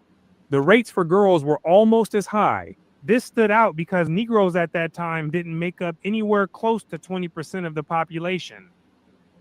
But the boys and the girls showing up to court did. The Depression made a chronic condition acute. The 1929 Depression intensified the delinquency issue and turned something that was already simmering into something much more severe and immediate. Parents were without money to give children for the shows, the dances, and the zoot suits which lower-class adolescent status required. So no money to continue things that mattered for status. And what else? There were few odd jobs, minimal opportunities to get money that fed the activities for status. So what happened? Purse snatching became general in lower class areas and even on main thoroughfares. If they couldn't get it one way, they would get it another, which in this case was purse snatching. Occasionally, too, a gang of youngsters would crowd some other child who had a little money into a doorway and rob him at knife point. We're hearing about the seeds right now. The early form of a type of character that would take root and later turn into lots of fruits in Chicago. Studies of delinquents show that their behavior is partly rational, e.g., desire to get money for a show, and partly the search for a thrill or excitement, If you've ever been around criminals, you don't need a study to understand their behavior. You've only got to pay attention. Many are very rational in a narrow sense. They see what someone has and they want it, and they weigh the cost and effort of taking the long road of going out and working a regular job, or taking the short road and simply just stealing it. And then you have others who do crimes just because they feel like doing it. Like a guy I used to know who used to set off alarms just because they felt like it, or would go around stealing bikes for the fun of it. Bronzeville's wild children were not so numerous as the frightened upper and middle class thought, but there were enough of them roaming the streets during the Depression, stealing, fighting, and molesting pedestrians to cause everyone, including lower class parents, to talk about the youth problem. Much more prevalent were the thousands of lower class young men who were never arrested as delinquents but who skirted the borderline of crime. These were the cats who, clad in zoot suits, stood around and jived the women. KB's in the back. Sexual delinquency was probably more widespread than petty thievery and violence. And that is what moves us into the next section. Wow. So black, I mean, like, yo, crack did not destroy the black community. No. Okay? Yeah. Like- Hey, oh, my bad. I was just gonna say that the sun's setting the alarms off is such a unique activity Hey, to them because no, it's that- like the fire yeah. alarm trip for us all. Hey, that guy right there, he's been on his mission for a very long time. He reads he'll pretty much read the cliff notes to a lot of books from the early 1900s, a few from the 1890s. And bottom line is, according to him, he said that the Negroes already knew that there was only 11% of the population that can be saved, that can climb out of the pit. He said everybody else just falls in. Sounds about right. Yeah. Yeah, he didn't get to the talented 10. Yeah, pretty much. Yeah, so yeah. So but of course the talented 10, they assimilated with white people and Got their own Wow. shit. That's crazy. Man, that's crazy like that. We were extraordinarily delinquent. Like, everybody Yeah. was delinquent, but Mhm. We had it worse. like, Always had it we were worse. delinquent. Yeah. Babies without fathers. Here we go. Between 1928 and 1933, about 25,000 Negro babies were born in Chicago, and of these, more than 2,000 were illegitimate. That's 8%, which seemed high back then in comparison to other groups. Facts. Today, that percentage would be seen as extremely low, especially among Black Americans, where the non-marital birth rate hovers somewhere around 70%. So Doc, we're I got a looking question. at seeds emerging from the soil at that time. What's up? I've heard conflicting reports on whether the Sun American population is increasing or decreasing, by how much at least. Well, I don't know. I mean, I think the population increasing, the percentage of what we are of the population is decreasing. Because of Mexicans. That's a great distinction. The greater number of these babies without fathers were born of young lower-class mothers, most of whom had been in the city less than 5 years. Such an accident rarely happens to girls in other social classes, or even to lower-class girls wise in the ways of the city. When it does happen to one of the latter, however, she is not disgraced, which shows that it wasn't harshly condemned. There was a cultural cushion there. There was an acceptance inside of her social world, and it kept that act from being treated as degrading. So in the invisible box, this act here pushed against the wall but it was absorbed instead of breaking through it, if you can understand. Her friends may perhaps gossip about her, and her Yep. parents, if religious, will grieve over their daughter's sin, but she will hardly lose her friends, male or female, and will probably continue her activities in any organizations to which she belongs. So there wasn't enough social pressure here to make the risk feel dangerous. Not enough In some shame. other communities, a girl who had a baby outside of marriage would be cut off from her family network, which means losing status, losing reputation, and even losing a means to survive. So within their invisible box, in their world, this was a full breach of the invisible wall. But it wasn't in the Negro lower class. The lower class, unlike the middle and the upper, not only tolerates illegitimacy, but actually seems almost indifferent toward it. Many could care less. As the illegitimate child grows up, it does not ordinarily suffer marked embarrassment or encounter many taunts. This attitude toward illegitimacy is imported from the South, where on the plantations the masses of the Negro people have historically considered a child a welcome gift, another hand to help make a crop. It was brought from the South, out in the country, where it was useful in that context. It is only in the cities that children become handicaps, and illegitimate ones, liabilities. Why? Because on the farm, the children could be used for direct economic gain. They could be put to work just about as soon as they could walk. But in the city, they couldn't go to work in factories. So they switched from being an asset to a pure financial liability. You see? Now watch this. Occasionally, a woman with an illegitimate child is even fortunate enough to find a boyfriend who may marry her, as in the case of this woman who detailed the circumstances of her 2 slips. I was working, and he would meet me after work. I tried to avoid him, but I couldn't. My mother told me fellows like girls that were easy and not to have anything to do with him. I thought he was after my money. He was very nice to me. He would take me out and buy me anything I wanted to eat. He never gave me any money. One Sunday, he met me after work and took me out, and I didn't get home until Monday morning. We went from one tavern to another. He finally took me to a hotel. I was 17 then, and he's the first man that I ever had. The other baby's father wasn't any good either. Mother said that when I made one mistake, I shouldn't have made another one. That's correct.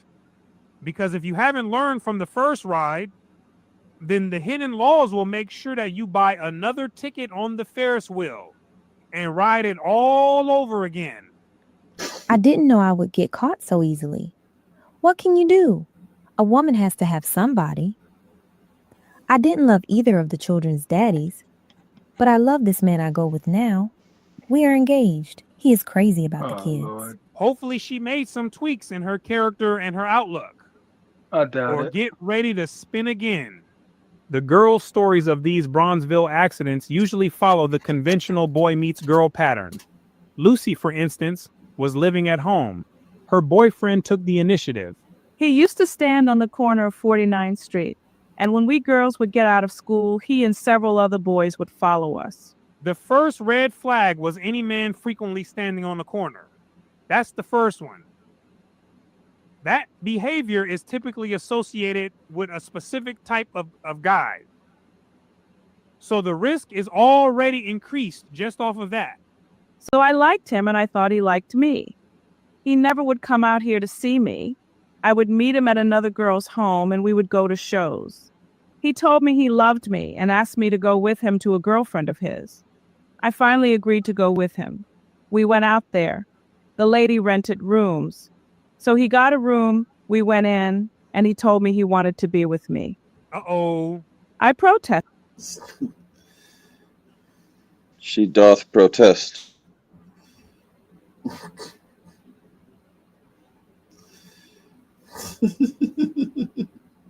But he finally out-talked me. I was then at a stage where I could not help myself. Something just seemed to hold me in a spell. Those are the animal desires. If he was a kicking pimp, in. just say it. The human animal within, taking control over the driver's seat. I told him if anything happened to me, he would have to marry me. He agreed. After that, we had frequent dates. I just fell in love with him. I told him that mother was very much upset, and I begged him to marry me. He told me he didn't want to marry. He said he couldn't swear the baby was his, so I began to hate him. He just left the city. I don't want him anymore. Wow. This stuff is wild. That nigga just left the city. Jeez. Jeez.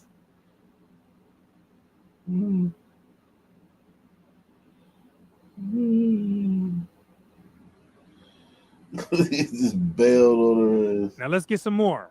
Though there is nothing this a distinctive sun woman? about the way in which Bronzeville's Yeah. Of course it babies is. without fathers originate, the attitudes of the mothers toward their own behavior is characteristically lower class. Meaning there's nothing surprising about babies being born without fathers here.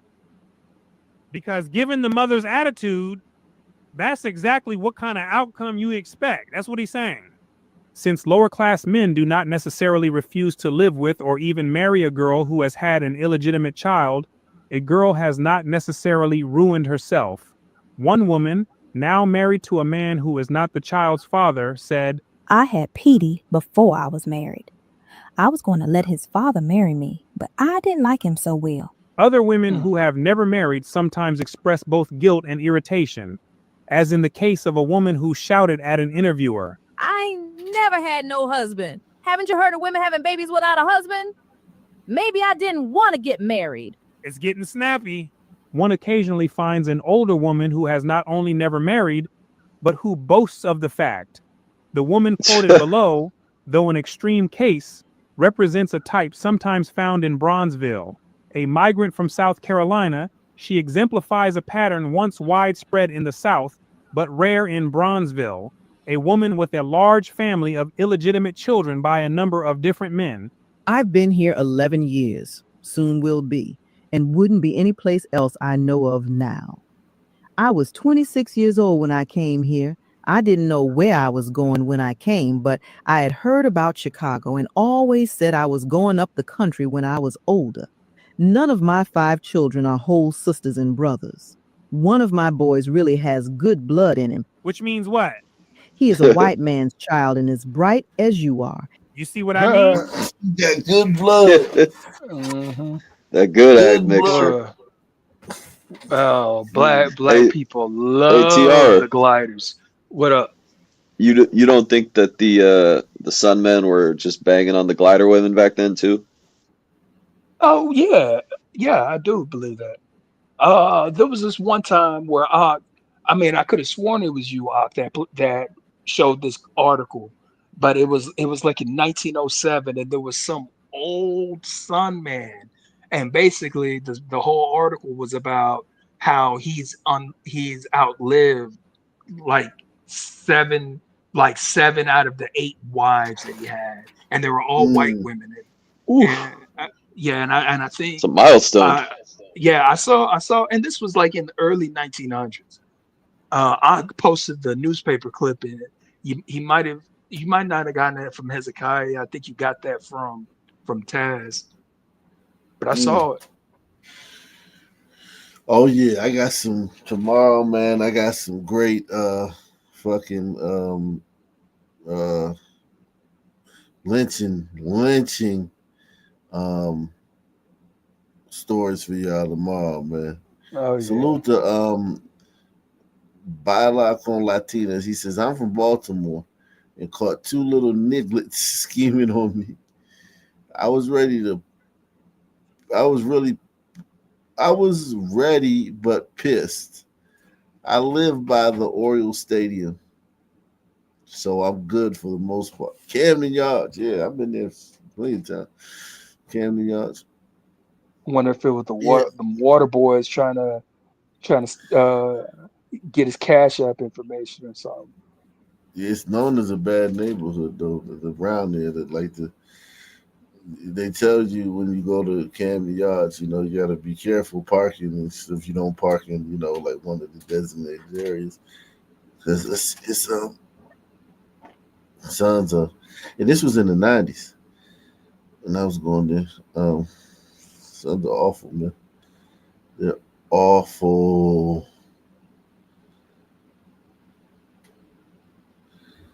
They are awful.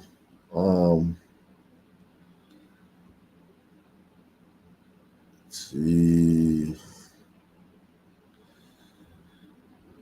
Jeez, man.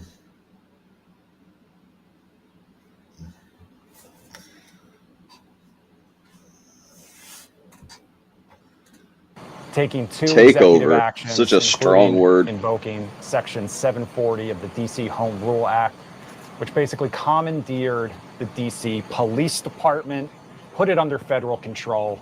He also deployed the National Guard here to the nation's capital. He says he wants to make the city safe again. He says he wants to make the city beautiful again. And this is that two-pronged approach that we are seeing play out live right now. Like I said, right now, agents outside of Union Station and over at Washington Circle, that's where that homeless encampment looks like it is about to be taken down. We've had some major developments today already. We learned the mayor has left town. She is actually in Martha's Vineyard overnight, but she says she will be back tomorrow. She says it was for a family commitment. She is in touch with her staff, and she is staying on top of everything that is This is going like on. Karen We also Bass, but learned worse. that the DC Police Department made a major change to how it works with immigration enforcement. DC Police Chief Pam Smith is now allowing officers to notify ICE about people not in custody, for example, during traffic stops. The MPD is also now allowed to help ICE in transporting detained subjects.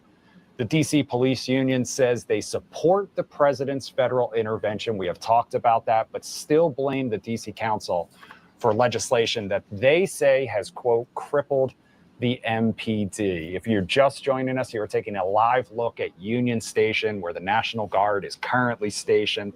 The National Guard not making any arrests, remember. The White House says the goal is for them to act as a deterrent to violent crime with a visible presence. And we have seen that visible presence across the city so far this week. Earlier this week, we saw checkpoints set up in Columbia Heights. We saw them along 14th Street. We've seen federal agents patrolling M Street. And right now, like I said, you are taking a live look at Union Station, where that fleet of armored vehicles is currently lined up. We also have a crew over at Washington Circle, where the homeless encampment is supposed to come down a little later. Now, I talked about some of the other major new developments that we talked about. We mentioned the National Guard presence across the city, especially in high-profile spots. We have seen ongoing work at the DC homeless encampments. Like I mentioned, we have a crew there now, but we also saw action earlier this afternoon over near the Kennedy Center. And I want to show you pictures of that earlier today, too. That's the video you're looking at right now. That was the work that was done earlier today. In addition to the homeless encampments, that federal show of force, FBI Director Kash Patel said that 45 arrests were made last night as a result of that federal show of force. 16, he says, were part of the crackdown on violent crime. 29 of those arrests were immigration related. Right now, or as of last night, 1,600 law enforcement personnel were involved in those operations. In the meantime, I'm going to take you back out to Man, Union Station I live can't shot handle up glider right now. glider That's what you're crime. looking at. You see cars making their way in and out. Instant A boredom. fleet of Sleep. armored Heck, vehicles. that includes glider solutions. That Yeah, shit's man. boring too. Salute to Deluxe 247, aka Cal Ripken, aka the real MVP, coming through once again. Yeah, I can't handle it, man. Yeah, y'all is just so boring, man. Okay, let's see what else we got in here, man.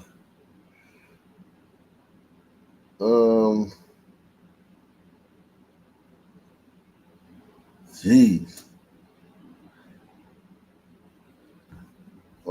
Let's see if anything happened that we might have missed before we get out of here. Let's see. We ain't missed nothing, man. Salute to you guys, man. Yeah, man. I'm gonna try to do a daytime stream tomorrow, man. I really do. I really do want to do a daytime stream tomorrow.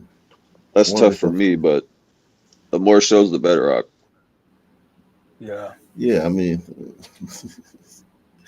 yeah.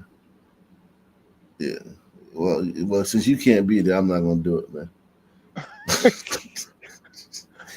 I have to move to Australia to a different time zone. You are in Australia now? No, I'm saying I have to. Yeah, man. But yeah, I'm gonna try to do one tomorrow, man. Any final thoughts? Nah, man. Salute to you. Appreciate you. Thanks, Doc. Yeah, man. Salute. Same black time, same black channel. Out of here.